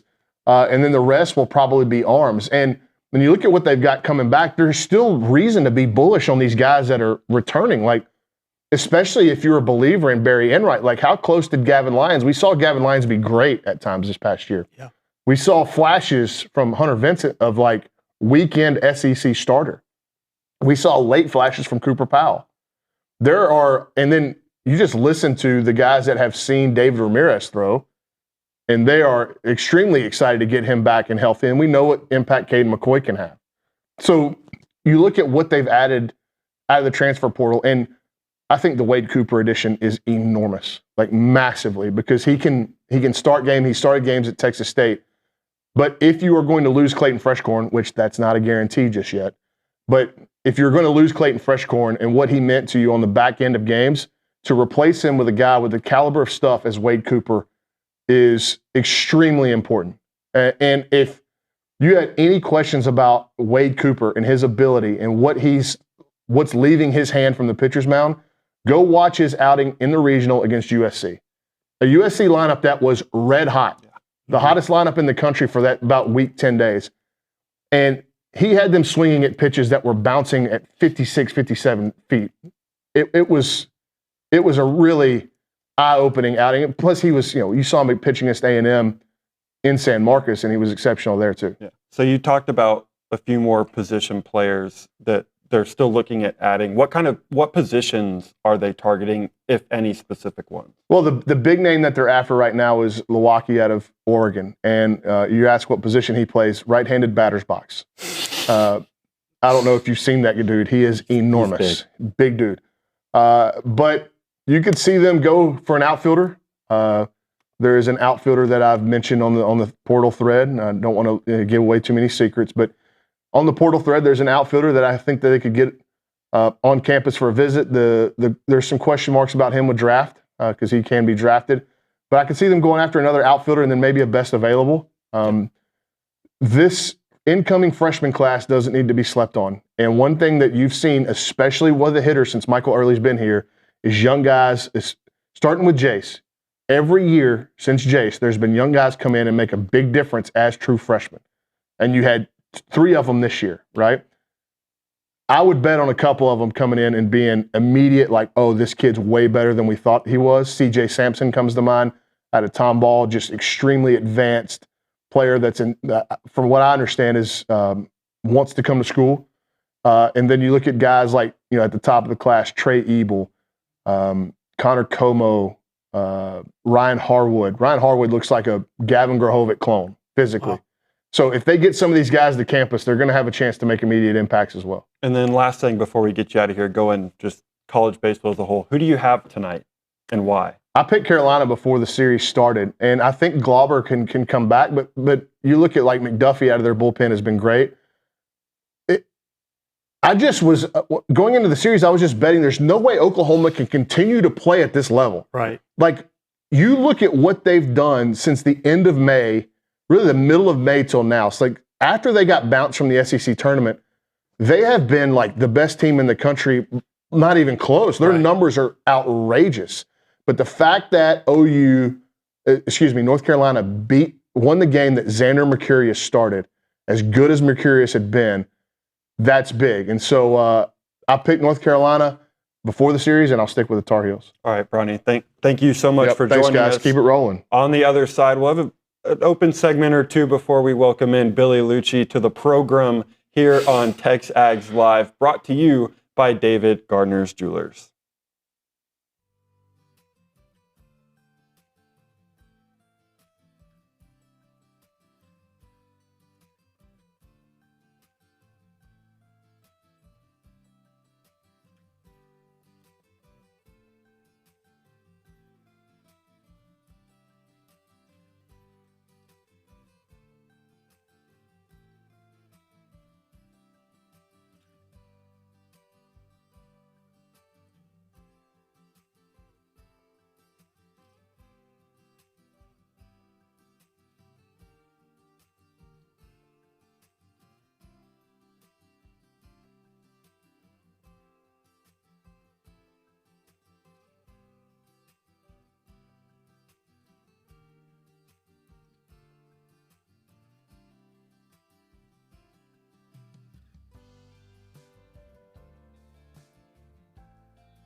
Everyone, David Nuno here for Allen Honda. Had a great conversation with them earlier today. John Allen's the owner. He's been here forever, and also their GM, Rusty Skinner, great guy. Wonderful conversation. They're super local. They're a family-owned dealership, not some massive auto group, and they treat their customers like family because they basically are family. They're Aggie alums. They love Aggie sports, and they've been serving the Brazos Valley with integrity, with passion, and commitment to excellence for over 50 years, which is very rare, by the way, for the independents because people trust them. And that's why they've been doing it for such a long time. Whether you're looking to buy, lease, or service your vehicle, you can count on them for transparent, no-pressure experience that puts your needs first. And I can attest to it. Had a great conversation about my own situation with them. Their knowledgeable sales team will help you find the perfect Honda to fit your lifestyle, from fuel-efficient sedans to versatile SUVs. Leasing options are flexible and affordable, making it easy to drive the latest models with confidence. And when it comes to service, their certified technicians only use genuine Honda parts to keep your vehicle running at its best, whether it's routine maintenance for major repairs or whatever it may be. And we know that trust isn't given, it is earned, and that's why generations of local drivers right here in the Brazos Valley and Bryan College Station keep coming back to Allen Honda. As part of the community with Aggie spirit in their hearts, they are here to make everyone's visit wonderful. So visit their showroom or their service lane and find friendly, efficient, and memorable situations when you go to Allen Honda. Come see why so many College Station and Bryan drivers choose Allen Honda for their automotive needs, and remember, gig 'em.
We welcome you back here to TexAgs Live, brought to you by David Gardner's Jewelers, an open segment, but we do have some breaking news that affects both professional and the college worlds. We will send it over to the Angry Elephant News and Social Center. Kayla Gaither, break that news for us. So just as Reese was saying, there is some NBA and college news happening today.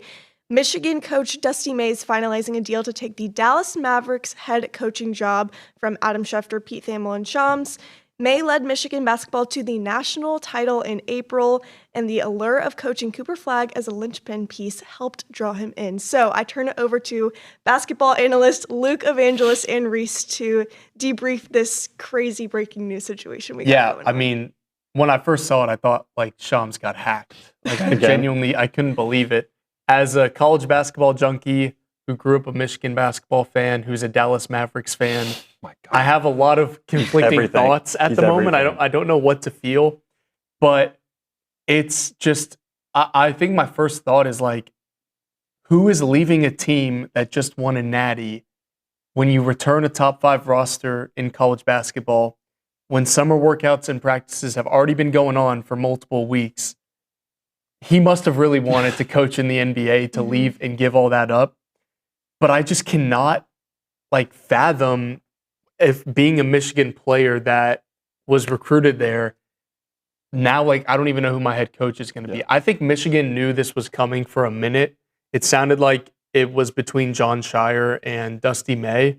And so I think if I'm Michigan, I'm just promoting an assistant from within if he doesn't take that whole staff to the Mavs. But I would be, I don't know if mad is the right word. I think I would be more so confused if I was JP Estrella or Mustafa Thiam and you just paid me all this money and I committed to come play for a national championship winning coach, and now he's not even going to be there, and now there's a 15-day portal window for all my teammates that I thought I was going to be playing with to enter. I think it's crazy. I think it's a groundbreaking move. The ripple effects, if that Michigan roster does blow up, will be unreal because there's nobody left in the portal that is of the caliber of the players Michigan has on their roster. And now it's going to be open season. I just think it's going to be crazy. I think if we don't see them promote from within in the next 48 hours, I think you'll see players enter the portal. As for the people wondering how that affects A&M, who was in on a couple of players like Thiam and JP Estrella, I don't think A&M is going to go after any of those guys at the moment. Obviously, this news broke 15, 20 minutes ago, and we've been hosting, so I need to talk to the coaching staff on if they will. But my gut is telling me right now, probably not. I think Michigan had to have known this was coming. They're going to name a replacement quickly and try and keep that roster together because, you know, this is a roster as talented enough that you can just appoint the next best assistant, and they're probably still going to be a Sweet 16 Elite 8 roster. Yeah, so just question for you. From a Michigan standpoint, you're talking about the roster that they built. Do you think it would be best for them to keep the assistant in hopes of keeping that roster together, or doing kind of a quick, widespread search, see what kind of big name they could get in hopes that that name can keep that roster together? I think they already have in mind a plan of, okay, here's who is even available for this kind of job. Because now I'm thinking, aside from a massive pay raise or someone having a dream to coach at Michigan, who is leaving their team this late into the offseason to take a new job with new players that you didn't recruit, no matter how talented it is?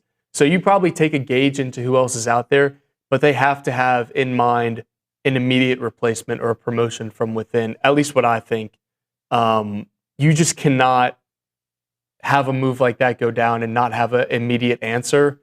And I would hope that from a Michigan standpoint, they do have an immediate answer, or else that entire roster that Dusty May just worked to build is going to blow up. Now, from a Dallas Mavericks standpoint, I think I'm really excited for I know Richard has a differing opinion on Dusty May than I do, but I think Dusty May is a premier mind in college basketball. And it's going to be really interesting to see him take that to the NBA. Having Cooper Flagg in your back pocket, probably now picking one of your former Michigan players with a top 10 pick. It's probably really exciting for a Dallas Mavericks fan. But from a college basketball standpoint, I just go back and I'm like wondering what all is going to happen for that Michigan roster. So we'll see that unfold.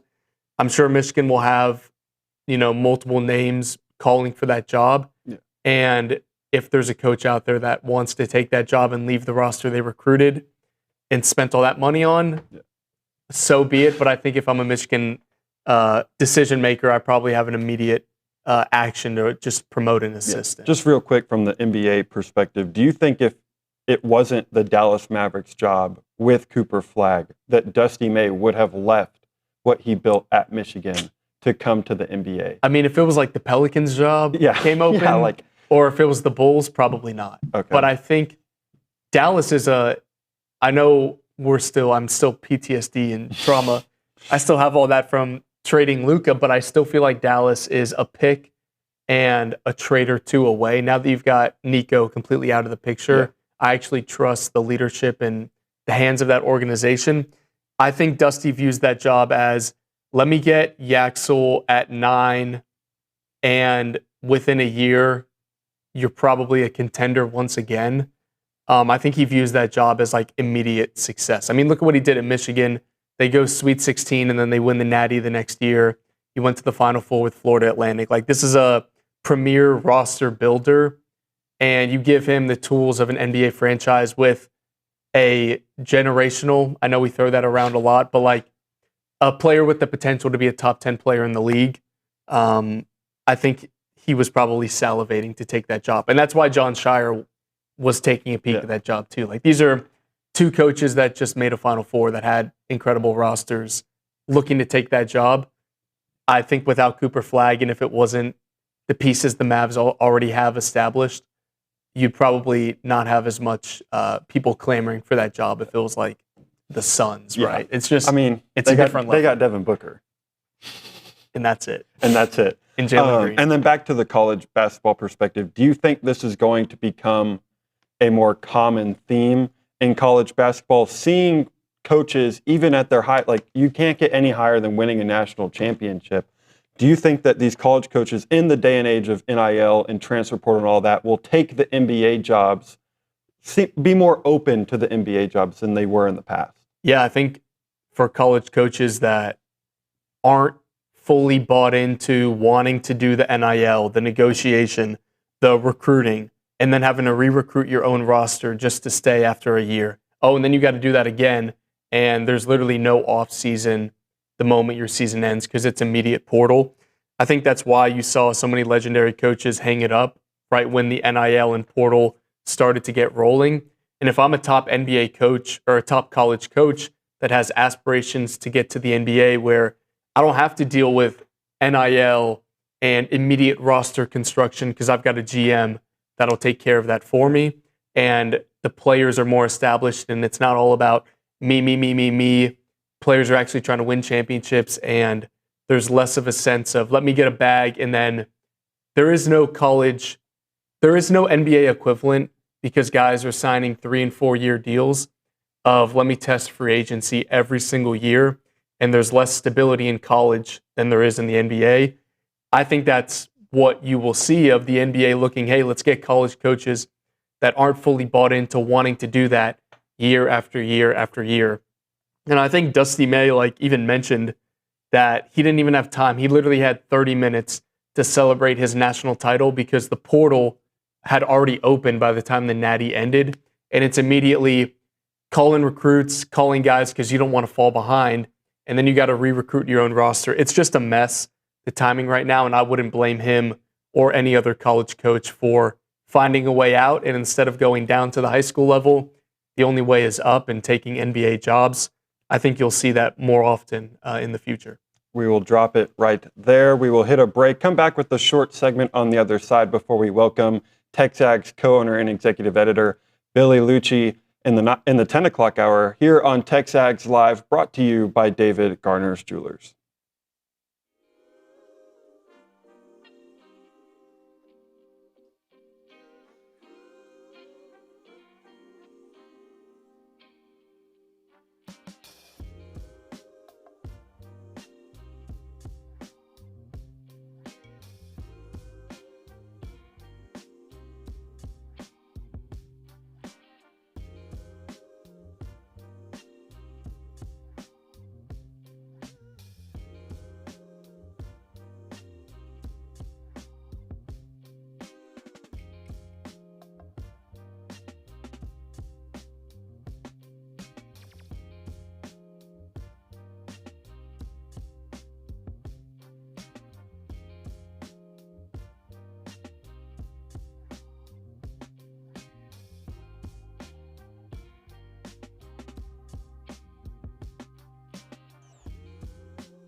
Howdy and welcome back in the final segment of the 9 o'clock hour here on TexAgs Live, brought to you by David Gardner's Jewelers. Luke Evangelist, Reese Nygren co-hosting, filling in for David today. David is out for the rest of the week on vacation, so you will have a new guest essentially every day. And with that, we will head to the Angry Elephant News and Social Center. Kayla Gaither, you had a topic you wanted Luke and I to discuss. Yes, so this question was interesting. I've seen it on TikTok, on Twitter. So I want to know, what college football traditions would you like to see at the World Cup? And I'm going to give you some examples. Someone said adding college marching bands during halftime. Someone also said the FSU war chant during the games. So I want to know what traditions y'all would like to see at World Cup games. I think I got to go with the FSU chant, war chant. I would like to see, I know we don't like LSU, but I would like to see the LSU band in the stands playing neck. And just yeah, that's fair. Could the Turkish mind comprehend what was happening? Like, could you imagine we're sitting there, Pulisic just scores a goal, 85th minute, U.S. goes up 1-0, and he said nil, guys. He's a real soccer fan. I learned that I need to use soccer lingo. Keep in mind, I had to pull teeth to even get half this office into our TexAgs World Cup draft. And now people are using the lingo. This is warming my heart. I will say, too, this is the first time I've ever watched like an entire soccer game in one sitting, and I've watched multiple. So this has gotten me into the beautiful game brings people together. This truly warms my heart. Can we get this guy? Cade, which college tradition would you like to see at the World Cup? I think I'm going to go with, I don't think we need to do the marching band on the field at halftime, but having a marching band in the stadium, like in a section, like playing during the game, would be good. Yes. Because right now I think it's just like a couple guys with drums, and the USA chants are kind of lame. Like I will say, not to bring up the Europe trip, but having been to Europe and experiencing fellow European Premier League soccer, like just the professional soccer over there, the chants are so creative and so catchy that like just kind of chanting USA, USA like 10 times doesn't really do it for me. So we need to probably steal from England and just like take some of their chants and make them our own. That's my one thing. Could you imagine the poor Paraguay players on the field just like 86 minute their season, they're like they would have no idea they'd have no idea what's going on. I will say, too, I want to see the USA walk out to power how A&M walks out. That would be electric. All right, we have get the yell leaders there, too. Yeah. Oh, maybe.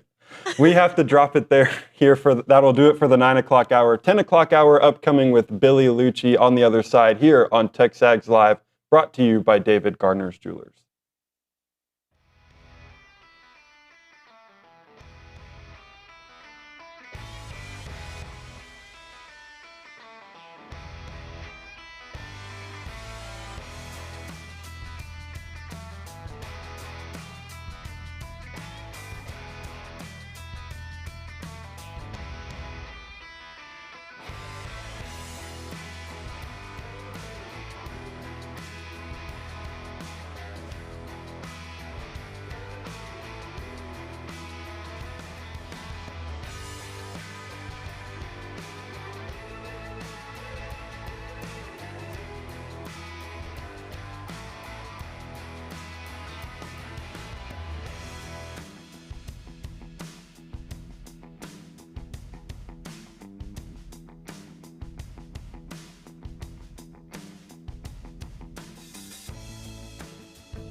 No Billy Liucci just yet, but don't fret. He is on his way as we begin the 10 o'clock hour here on TexAgs Live, brought to you by David Gardner's Jewelers. We will send it over to the Angry Elephant News and Social Center, where you find Kayla Gaither, who will tell us everything that is on TexAgs today. Before I get into what's on TexAgs today, just as a reminder, it's never a bad time to be a premium subscriber. You might want to become a premium subscriber so you can know a little bit more before football season starts, get your knowledge up during the dead period. But for now, what's on TexAgs today, we have the full Michael Earley interview with Brauninger that just happened on the show in the 9 o'clock hour. We also have Richard Zane's article about the Nolan Cain hire. We have a Texas Aggies United interview with Ricky Gibson III. We also have a story by Richard Zane about South Carolina transfer left-handed pitcher Logan Prisco, and then a Jason Howell story on 2027 A&M linebacker commit Caden Henderson and how his heart was in Aggie land, and much more happening on the site today, so make sure to check it out. Thank you, Kayla. And Luke, while we have time before Billy gets here, NBA draft starts tomorrow, goes till Wednesday. Rashawn Agee not expected to get drafted, but he is getting some NBA buzz. What are you hearing about Captain? Yeah, so he had pre-draft workouts with the Heat, Magic, Pelicans, Grizzlies, and Cavs. And so that's 5 NBA teams that felt the need to bring him in for, they're not necessarily, there is really no need to work out like the top 20 prospects because they already had them at the combine. They already interviewed all of them. So these pre-draft workouts, which you saw Wade and Andy and Zurich and Manny go through last year, are for like second-round pick, undrafted free agents, guys they might want to bring in for summer league or for their like a two-way contract for their G League. So AG having 5 pre-draft interviews is about the same number that Wade had last year. So I'm expecting Rashawn to pretty soon after the draft ends is when teams are going to take inventory of, all right, who's available, what do we need, who can we sign for what level of contract. I don't know if he's going to be one of the first guys to get a two-way, but it wouldn't shock me if he got a two-way right off the bat. But I think for him, the route is going to be he's going to play Summer League and then work his way onto a G League roster, very similar to what we saw Andy and Wade do last year. On the topic of Andy and Wade, as y'all know, if you're following along with, just my coverage, keeping up with former A&M players, they played together in the G League for the Mexico City Capitanes, and that organization doesn't have a direct affiliate, so guys really only stay there for 1 year. So for both Wade and Andy, they're going to kind of reassess their options, talking to their agents. They're going to see what's open after the draft. I don't know if they're going to be playing together again next year, but for Andy, the teams that he's really been talking to, it's been the Jazz who called him up on a 10-day contract earlier this year, the Knicks, the Cavs, the Warriors, and the Lakers. And so whenever the draft ends, he's going to decide to sign with one of those teams for the Summer League, play on their G League team, and hopefully then get called up to the NBA. For Wade, the teams that he was telling me he's been talking to the most are the Dallas Mavericks and the Charlotte Hornets, 2 very exciting teams. Obviously, we've been talking about the Mavs a lot today, but I think Wade definitely wants to play with the team for the Summer League and then play with them in the G League and try and work his way into a two-way. There's obviously nothing wrong with playing for the Capitanes, but the future there is obviously very limiting because you can't get called up to a team. It's got to be a different team that then signs you like what Andy did with the Jazz. So for both of those guys, for all 3 of them, for Rashawn Agee, Anderson Garcia, and Wade Taylor, be on the lookout for the next week of them signing a two-way contract, a summer league deal, or maybe a 10-day to get their foot in the door with the new NBA franchise. But definitely expecting Rashawn to sign somewhere and not have to go overseas. He's definitely earned that right with third-team All-SEC, even though he is 6'7".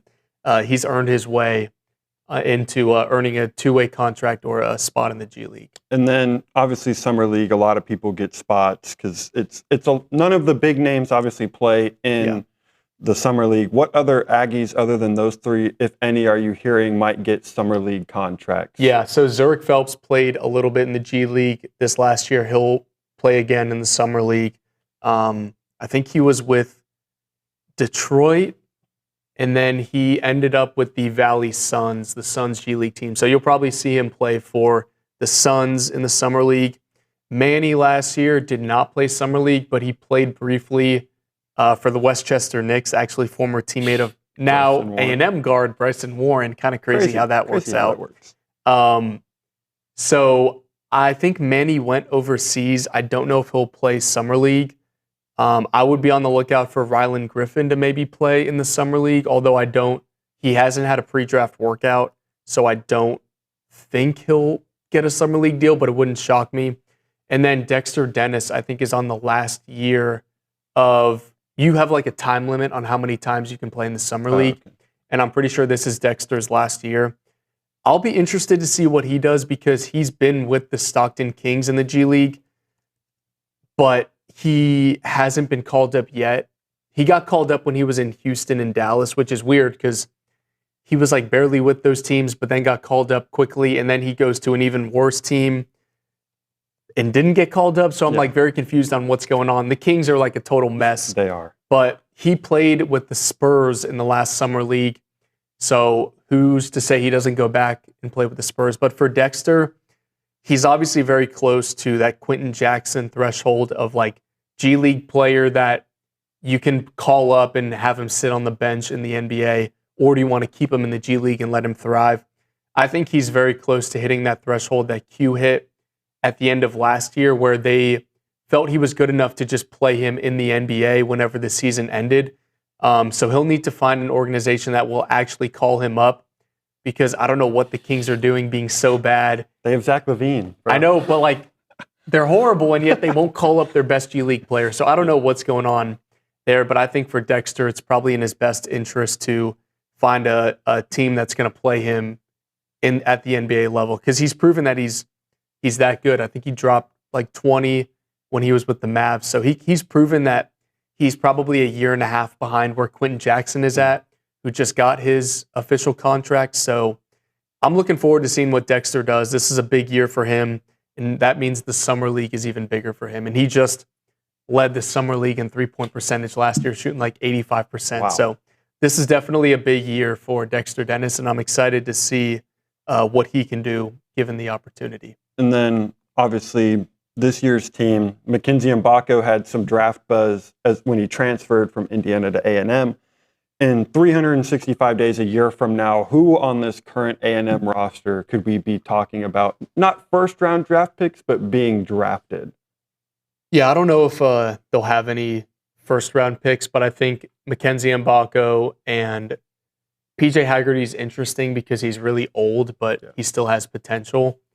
So it'll be interesting to see there. I think that's about it. I feel like Jamie Vincent has like longer term NBA potential in terms of he's not going to get drafted this year, but at the end of his college career, I've already seen people on Twitter that scout the NBA being like, look out for a breakout year from Jamie Vincent this year, and then he would potentially get drafted when he's a senior in 2 years. So I don't know about first round pick, but I would say this time next year we'll be talking about Mbako and PJ Haggerty have an NBA buzz in terms of a two-way or late second-round pick.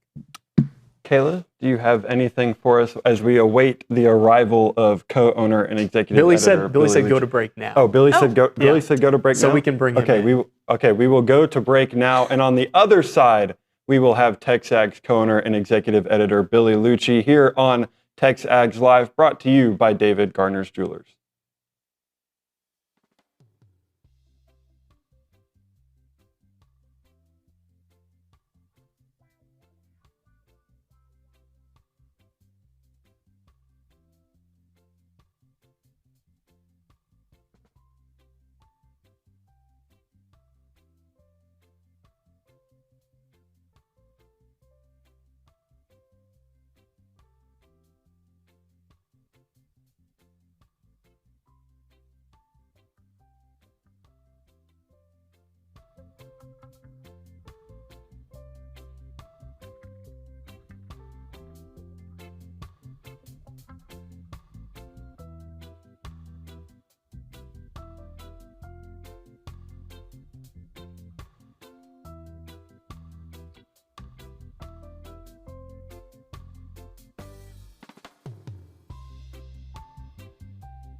Billy Liucci is here somewhere. He will join us in just a moment. Reese Niger and Luke Evangelist filling in for David Nuno. He is on vacation for the entire week. Someone, Figurine Champ on the YouTube page, called it the C team. I think that might be overselling it. I think we're the D team. The D team? Yeah. I mean, I would call us the C team. Who would you make the C team then? If B team is Bronny and Richard, C team. Is that like when Nick hosts the show? Yeah. Because I think Nick is gets like to be the C appropriate. team. And then I honestly feel like Kay and Callie are in front of us too. For sure. They're so D then, team. Then We're they're the the D E team. So we're the E team? Yeah. Might as well just call ourselves the F team. The F team. Well, yeah. You can't give an E grade out, so we'll just be the F team. We're the F team. We're awaiting the arrival of Billy Liucci. He's in the building. I can see him. But we have a special entrance prepared for when he walks in. We got to get the confetti ready. Yeah. So it's taking a little bit of time to just get all that done behind the scenes. Cade's queuing up power to play on the speaker and here everything. He is. There he is. Hey. Did y'all plan that? We actually did not. No, that was not improv. We were talking about the U.S. men's national team. They should come out to power. Haven't you done enough damage with your different chants and ideas? He said have we done enough? Yeah. He said we should take chants from England. And as you know, I did just go to Europe, so I'm well versed in what the Premier League chants are. I'm like everybody else. I'm loving soccer. I've always been a casual soccer guy. I don't do the brawny. Did y'all ever see when he came in here in a soccer shirt? No, I saw when Luke came in a Mexico jersey. Though. Yeah, I saw that. But imagine Brawny in a skin tight soccer shirt. I don't want to imagine Brawny in a skin tight anything. Well, he did. It looked like one of those like weightlifting shirts that people, But anyway. I'm like most where I'm like the every 4 year. Yeah. I mean, I've been to some, like I saw, what was it, Man U and Man City and Houston a few years ago. I've gone to I enjoy it, but I don't follow the Premier League. I don't follow all that. You're not following your 16th and 17th picks in the office bracket pool? Yeah. Well, I do actually, my last pick of Iran? You have Iraq. Oh yeah. I don't have Iran. No, you have Iraq. I have another Middle East. I have Qatar, I think. No, you have Uruguay, Switzerland, and Iraq. And you. Oh, and I was getting beat by. I got beat or tied by Qatar and somebody else in the Middle East. Because you were complaining about how I rigged the draft, even though ChatGPT did the order and Billy got last pick, but it's a snake draft. And at the end of the first match day, like every team had played a match, and Billy was at the bottom of the standings, and then literally 4 hours later, Switzerland wins big, and now you were in a tie for fourth. Okay, thanks, Luke. Good job. Good job, ChatGPT. All you had to do was wait a day. Good job, ChatGPT. But anyway, I'm enjoying that. I really want to go to one of them in Houston or Dallas soon, but I'm to the point where I would like to just go see, be at Texas Live singing along to Oasis with the Brits or something, if I wouldn't have been in Chicago this weekend, I would have gone to Houston to see the Dutch. Yeah, the Dutch. The bus. They swarmed Dutch Bros. They were. Someone said they're swarming the Capitol. It looked awesome. It looked amazing. I was in Chicago, and everyone was talking about. They were just so bummed that Soldier Field is so small. Yeah. That it couldn't host, but they're also at the same time bitching about the Bears going to play in Indiana. So they were conflicted this weekend. But we did Morgan Wallen and Brooks and Dunn Friday, Cubs Saturday, Morgan and Ella Saturday night. So it was a quick quite trip. a loaded weekend. A lot of pizza and waiting at airports. Sounds like quite the weekend. We did have some pretty big news over the weekend. Nolan Cain coming back to College Station from Texas. Just your initial thoughts to the news. Well, obviously that was something that we had been monitoring, and just so it's kind of like I've been thinking about this for a while. It's so difficult to make something like that happen in college coaching. If you guys knew, and if the subscribers knew how many times things like that were going to happen, and it was relayed to me that this is going to happen with so many different football, basketball, baseball, whatever, head coach, assistant coaches, prospects. These things so many times were going to happen, and they don't get across the finish line. It's so difficult. Like when a football coach wants to hire coordinators, and even going back to the Jimbo stuff, I was privy to that months earlier, months earlier, like prior to the season. If it doesn't work out for someone, I'll go get Jimbo. Scott Woodward was adamant he would get Jimbo Fisher, 100%. He was ready to leave, to the point that even Kevin Sumlin, this is funny, we were at it was a friend of mine, and we're walking into the Astros-Yankees, like Game 7, and it was the day Jimbo had yelled at fans after Florida State lost or barely beat like NC State. And I said, "You see Jimbo going in the stands?" And someone said, "You mean you're y'all's next coach?" And this is in October. I said, "What are you talking about?" He goes, "Come on." He's like, "I know." He's like, "I just got to win." And then they proceeded to lose the next two games, Mississippi State and Auburn at home. And that was that. But these things to get across the finish line are so difficult.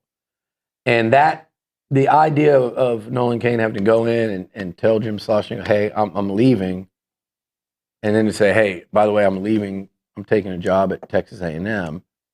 So it had to be so quiet, so clandestine. It couldn't. You couldn't have Texas like overcompensating and panicking and throwing the farm at him and getting Del Conte involved and saying, "Hey, this is what it would look like. This is what the fallout would be." So masterfully executed. And I think it also just says more than anything else that Nolan Cain wanted dearly to be back at A&M, to be working with Mike Earley and have his, family back here in College Station. I think all of those things probably played in as much as anything. I think it was a life choice as much as it was a coaching choice. And it's the same thing. I did say this amidst all the furor and craziness of Slosh leaving.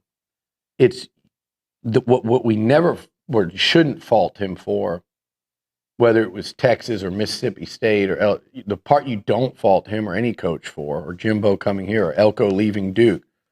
It's their life, it's their career, it's their family. Coaches, assistants, head coaches, they should be able to do what they want, when they want.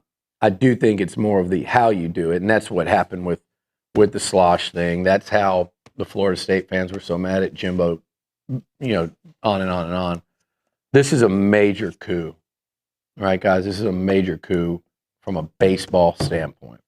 And now you look at Mike Earley's staff and what he's done since the Cliff Pennington hire.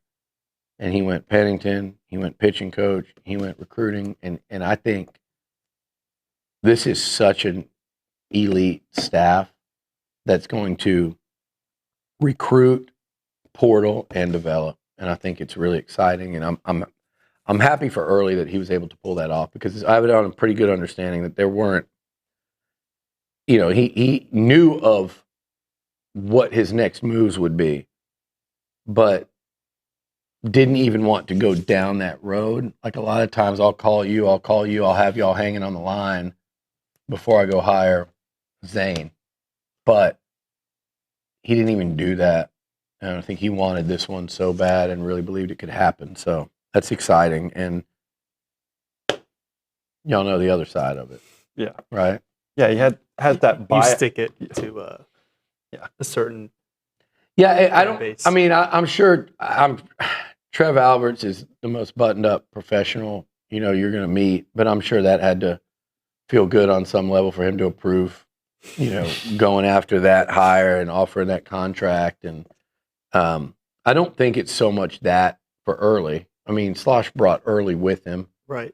And, not that he did. He gave him his blessing to come interview and go for this job. Like, in other words, he wasn't going to lose his job at Texas had he not gotten this one. So I don't think there's as much animosity there. Hell, he's probably like, damn, this is gonna really hurt that relationship. But he wanted Nolan Cain and he wanted him in that position that much. So I applaud go after it and get it. This is not friendship. This is winning and losing. This is business, and he did it, and he got the staff put together he wanted. I think those two work incredibly well together, obviously, and I think he and Pennington have really hit it off, very quickly as far as how much he values Pennington's voice in that dugout and clubhouse, and then the Pennington connection with Enright. So I think the whole thing, Enfield, I think the whole thing's great. Yeah, and when you look at obviously the news of Cain's buyout running out at the end of the year, so I've seen some people wonder if Cain would have even left for Texas in the first place, or if he would have followed Early back to A&M. I don't know if you know anything. You mean at the very beginning? Yeah, at the very beginning when Early left to go to Texas and then came back, if Cain would have followed him back. I don't know. I've never asked that, so I don't know. Okay. I just know that it could have, because Nolan Cain played such a big role in assembling that baseball team. I mean, Nolan and Early were the two driving forces in assembling that team that played for the championship. So he was so close. Like you've seen Gavin's dad's response. I know so many of the parents, the way they felt about Nolan, in terms of he was the guy that convinced a lot of those kids to come to Texas A&M. It was him and Early. So, I mean, I think, and I don't know that he would have done it. You just don't know. Like, you're with a head coach, and the head coach says, hey, we're leaving. There's shock. In some instances, you're probably excited. Hey, we're at Kansas. The head coach there and what they've got going. Hey, we just got the head job at, I make up a school, Virginia or, USC. Like, oh my God, we're going up to the big leagues. Like there's that. But sometimes when it's A&M to Texas, I'm sure whether it was Nolan, Early, I don't know the order in which they knew. I'm pretty convinced Max Weiner knew first, and that's kind of become Slosh's right-hand guy, period. That's it. Like, but I don't know the order in which they kind of found out and knew, but I'm sure there was probably a pretty good chance that people like Early and Nolan were probably going, why? Yeah. Like, we're about to, at the time they probably found out we're about to win a national title, or we just lost it. So, but at the same time, you've got a head coach that you've kind of hitched your wagon to, and it usually sticks that way until you kind of get a head job out of it. So, yeah, I mean, they're going to say, all right, we're going to go to Austin, which they all did. Early decided, I think I can get that job, and I think I can win there, and he went after it. Yeah. So, but, yeah, I don't know that, Reese. It's a good question. I mean, it matters because what could have been in terms of the recruiting since then, but it also doesn't matter anymore. He's back, and I think the way it happened is pretty damn exciting. And it's a feather in the cap, right? Like, forget about all the personal side of it, the emotion that involves Texas A&M and Jim Schlossnagle. Forget about that. It's just Texas A&M going and getting a valued assistant coach from Texas. I don't think that's ever happened in football since I've been covering it. I don't think it's ever happened in baseball or basketball in terms of like sitting, like, man, this is one of our best coaches on staff. Bam, A&M just got him. So forget about any of the connection there and just look at that on paper. That's a massive development for Aggie baseball right now. Yeah, I mean, on the basketball side, you got Darby Rich and Frank Haith, but they were, I don't want to say fired, but they didn't have a job because their coach was fired. Yeah, I mean, this is like an active sitting. They were valued Texas assistants when they were there, and there was a coaching change. Yeah, there's something different about getting it when Texas thought they were getting Nolan. This would be like, I don't know. I forgive me if you're a Longhorn fan listening. You're telling me something that I'm not closely affiliated with enough, but this would be like, I don't know who the most popular coach at Texas is right now. It would be like Mike Elko going, and I know I've seen mixed reviews, but I know he can recruit his ass off, and I know how he's doing a large part of kind of keeping that thing in order in Austin is Jeff Banks. This would be like A&M going in there and ripping him, or hell, maybe if you guys like him enough, it might be like them going in and getting Muschamp. Like, and TBD, how long till they turn on him if his defenses struggle, but he might kick ass there.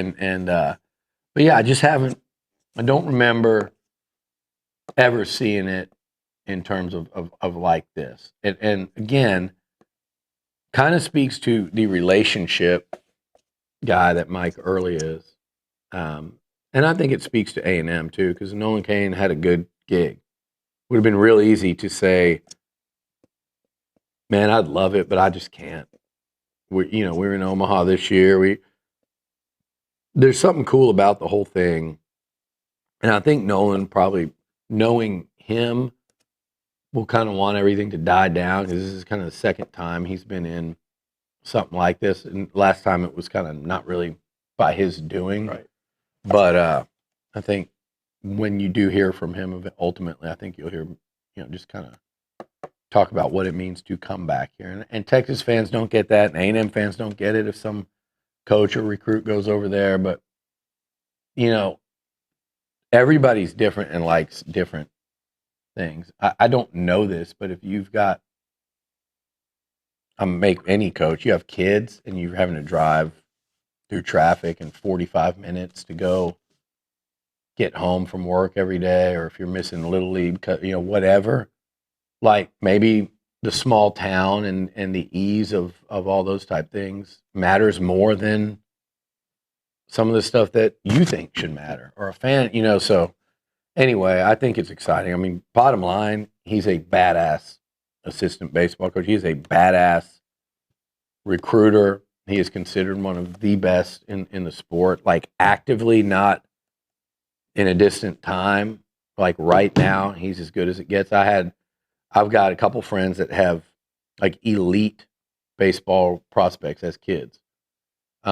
One of them, y'all know, some of them is 5-star, whatever you were going to call it, first round. The only thing that might keep him from college is MLB. He's that good. And I know they were texting me when the job came. I hope they hire Nolan Cain. And I just had kind of, I do, yeah, it'd be awesome. It's hard.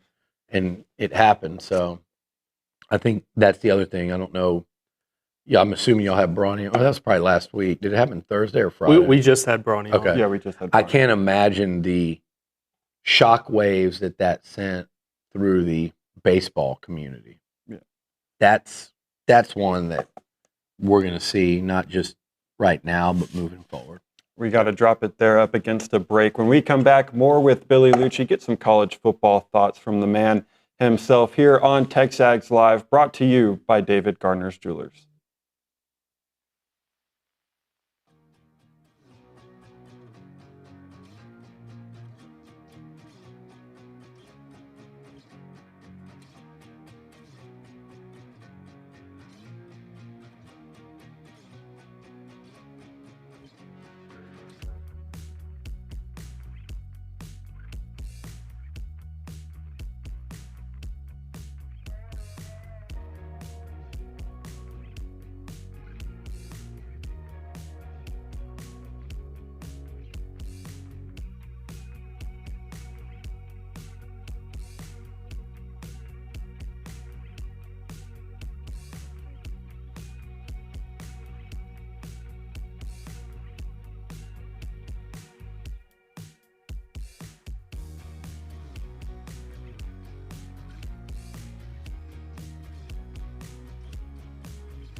Billy Liucci hanging around with us here in the 10 o'clock hour of this Monday edition of TexAgs Live, brought to you by David Gardner's Jewelers. Reese Nygren, Luke Evangelist filling in for David Nuno, taking the week off for vacation. That was Brawny. Sorry, Reese. Y'all are fine. Josh Pate, we talked about it earlier, dropped his SEC coaches ranking. Hold on. Can we continue? Yeah, wait, or do you need to keep checking social media? Oh, I'm good. Okay. I didn't know. Luke, I'm just telling you, I get it because I've got my eyes, which iDoc Mike wants to help fix now, but you're going to get tech neck. And I think that you're going to be one of those people like a dinosaur that grows the bone out of the back of your neck. That's coming with this phone addiction. If I've got tech Imagine if you went to like one of my friends was just telling me their kids are at some camp. And they're like, oh, it's nice. They don't get to have their phones. Like, what would happen? That used to be really peaceful for me to go to summer camps and not have my phone. And then I got into an industry where I had to be on my phone 24/7. I don't really think that's true. He's Shams. It is. I can't. Billy. We've got to see Shams. That's exactly what you think. Hold on. Shamsulous. Yeah. Shamangelous. We've got a standard here, and I make sure that I'm on my phone enough. Half your time you're out in front playing video games. Maybe half the time during the summer, but the other 9 months of the year, I make sure I'm always first. Dominate the basketball circuit. And that takes a certain level. It is next level of being on my phone. Okay. He's too busy giving you the last pick in the office pool. Yeah, he's just trying to figure out how he's going to screw me over neck. Okay, let's turn this over to college football. Josh Pate's SEC coaches rankings. Before I give it to you, where do you think Mike Elko lands? In Pate's? Yeah, Pate's SEC quarterback. I'm just off the top of my head, I'm going to say he's got him at 4. He does. You're good. I swear it was. Now, who are the 3 above him? I know you can get 2. Obviously Kirby. Yep, Kirby's number 1. Who I think should be number 1. He is number anyone 1. that does, you're trying to get too cute if you don't. It's interesting. Now, does he have Sark? Sark is number 3. Okay. I like Sark at 3, by the way, too. I don't think he should be 1 or 2 because I do think there is still there's still something to be proven there, particularly this year. Like, look, if he gets them to the playoffs 3 times in 4 years, if they win multiple games or a game even at least twice during those 3, okay. But who's he got at 2? He doesn't have Kiffin. I'm probably forgetting. I'm having to go through the league right now. Is it DeBoer? It is DeBoer. Okay. Interesting one, but I understand. I know what he's going to say, and it's interesting because he played for a national title at Washington. Yep. He was a guy I would have at the time loved to have seen A&M be able to get in the mix for. I think maybe he was already doing something with Bama behind the scenes. I know when A&M reached out, he had said, his agents or people had said he's not entertaining anything till after this playoff run. Who knows if that was true or not, or if he was privy to what was going on. I'm glad it worked out the way it did for Elko and A&M. I like Elko better. I think he fits this place perfectly. Watching DeBoer, it's a different type of challenge, but watching him try to navigate Tuscaloosa, and I know it's different because it's post-Saban. It's the hardest job ever to take from that standpoint. I just don't know how he would have done here with all the interworkings and a relatively new AD and Trev and then the play fly coming in and the ever-evolving NIL where I think Mike Elko has kicked Kalen DeBoer's ass all over the place, and that matters.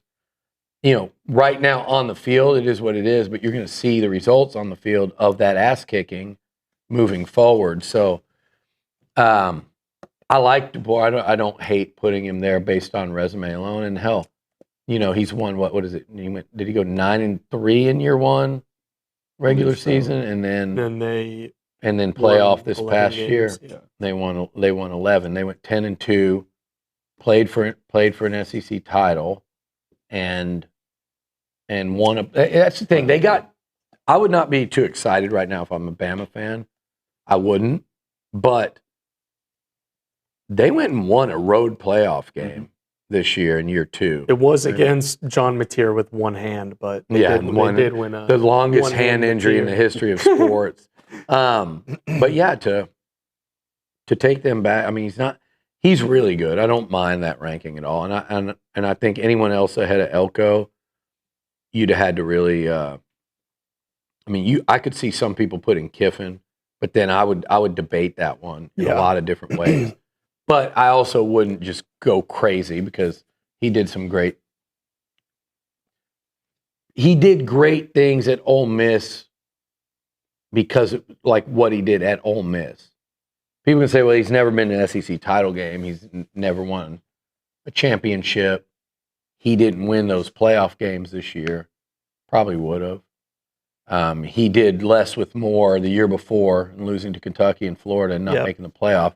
But just what he did, what he built at Ole Miss, and the success they had, and the program he turned them into. I think, is he fifth on that list? Yep. Okay. He is right behind. Peyton and I see things very similarly right now. How high can Elko go? How high does Elko go on that list this year if A&M goes 11-3? And I mean, goes 10-2, wins a playoff game, and in 2 years they're 21-5 with 2 playoff berths. I think it really depends on Sark. Yeah, what Sark does, and then what Alabama does. I think he moves into 3 at worst. I think he really worst case scenario he moves up to 3. I think he could move up to 2. I agree. Right behind with that kind, and that's a tall order, but I do think it's on the table for this team. It's just a fine line. There's so many teams. I was talking to a buddy of mine. Shout out Nick Weaver, Blue Delta. We were at she talked to a lot of Ole Miss people this weekend, but he's Ole Miss and Mincy, and their schedule is so tough this year. It's probably tougher than A&M's. But you look at that. Look at that Louisville schedule. and Charlotte. I don't know how they're. No, I'm kidding. Yeah, Louisville. Yeah, Louisville. And that running, do you know who their running back is? He's freaking stud. Louisville plus those 9 SEC games. That's a tough. LSU. Louisville's about like Arizona State for A&M. Yeah, they've got at Texas, Georgia, LSU OU. game. They've got it tough. Yeah, Vandy and Missouri. Yeah, it's a pretty daunting schedule. You get Wofford thrown in there. But yeah, it's like that's a trap game. Yeah. Reese. That's what we call that. It's a cup. I think it's a cup. No, I mean that's SoCon a brutal schedule. I think it's pretty similar to A&M. Yeah, there's stretches in each of those schedules. You go, that just seems on paper impossible. Those 4 games at Texas, obviously Auburn sandwiched in there, and then Georgia and at Oklahoma. Yeah, that 4-game stretch. That's a pretty tough. And I think A&M's got a 5-game stretch there at the end. That's brutal. Yeah, like starting with Alabama, South Carolina, at OU, Texas, and Tennessee. Yeah, that's tough. This final 3 weeks. But we just don't know. Like, I'm looking at their schedule right there. Right, we can't do too much because when we say A&M's got a tough schedule and then the other teams don't do well, all of a sudden it'll be A&M had a weak schedule. Yeah, but if you downplay it and it's like, oh, they think A&M is so great, but the reality is we don't know. Like Tennessee, South Carolina. Remember last year, like Tennessee, South Carolina, Missouri. Okay, could you throw the schedule graphic? I'm looking at so it. Billy's not staring at. No, it's okay. Even LSU, like LSU, Alabama, Tennessee, South Carolina, Missouri. Like I think those 5 teams, and those are 5 of A&M's, 7 toughest games. I think the swing factor in with those 5 teams is pretty wild. Yeah, I really do. Like Bama could be a, Final Four type of team, or they could miss the playoffs. Tennessee could be a playoff team. They could be 7-5 with this quarterback situation. LSU in year 1, who knows? South Carolina we saw last year. Is Shane Beamer kind of on the way out by the time? What's that date of that game? November 7th. Is Shane Beamer on the way out, or does their team look like everyone thought it would look last year with Lenore Sellers? And now they got Kendall Briles running that off. So who knows? Like last year, we were all talking up Florida. We were talking up Auburn's improvement, and we were talking up LSU, and what LSU people were talking They're them bringing up. back Nussmeier. Yeah, so you just don't know, and hopefully, other schools are probably saying that about A&M right now. They lost this, and this. They've got a new coordinator. They could be saying the same thing. They probably should be. But just knowing what I know, I feel better about A&M being good. Let's just say good. I feel better about A&M being a top 15 level team than I do any of those teams I mentioned. All right, we got to hit a break. One final segment of TexAgs Live on the other side here in the Rollo Insurance Studio with Billy Liucci.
Welcome to the final segment of TexAgs Live, which is brought to you by Double Dave's.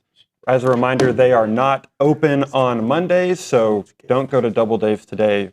You won't be able to get any food. Billy Liucci here with us for the final segment. Billy, I wanted to get your thoughts on some SEC position rankings and where A&M lies. This was from Stephen Lassen at Athlon. Had Texas A&M's wide receiver group at number 2 in the SEC.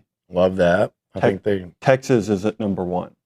I mean, I think both of those are truly elite. It starts obviously with what they both did in the portal with Horton and Coleman coming from, rival programs, going to rival programs. And then it also, you've got Craver here, you've got Wingo there, two guys that were really productive. And then there are other guys that both programs are excited about. We all know who the Aggies are: ABR, Bussy, Aaron Gregory, even some of the other young receivers. And Texas has a stable too, so I'll take it, 1 or 2, I don't care. And then they did quarterback rooms. A&M came in at number 7. A little low to me. I mean, listen, man, Marcel didn't get much respect going into the season. He way overperformed what people thought. They bumped him up a little now, but he's still, again, not getting respect. I've said it before, people are focusing way too much on his last couple of games against truly elite defenses last year. And I watched Miami cause Mendoza to struggle for much of that game. A lot of that game. I watched them, Trinidad Chambliss struggled, and then he caught fire late. And they made Julian Sayin, who was also a Heisman contender until late in the season, look completely inept in that one. So I think too much is being put on that, and it's affecting Marcel's ranking. Running back rooms at 9, offensive line room at 6. Yeah, I mean, O-line room, a total rebuild. I think 6 has given them some respect, and I think they'll live up to that and maybe exceed it. You got a great blend of competition from the portal with SEC starters and some guys that were here that I don't think it's going to be just Nebu and force portal guys. I think there's so much competition, there's so many good guys left that somebody's going to push somebody into a reserve role there. Running back is TBD, right? It just is. It's fair. It's TBD. Rubin, Morrow, and then some of the younger backs. You're going to have to. I don't think they should be ranked high yet. They'll have to earn it on the field. Hopefully, they do behind the aforementioned offensive line. All right, Billy, thank you for joining us. Thank you for joining Luke and I co-hosting, filling in. Pretty good. I enjoyed driving over here listening. Thank you. Kayla Gaither in the News and Social Center. Cade Bickham running the 1s and 2s. Richard Zane, I believe, is in the host chair tomorrow, guest host throughout the entire week while David is on vacation. Be sure to come tomorrow for more with Richard here on TexAgs Live, brought to you by David Garner's Jewelers.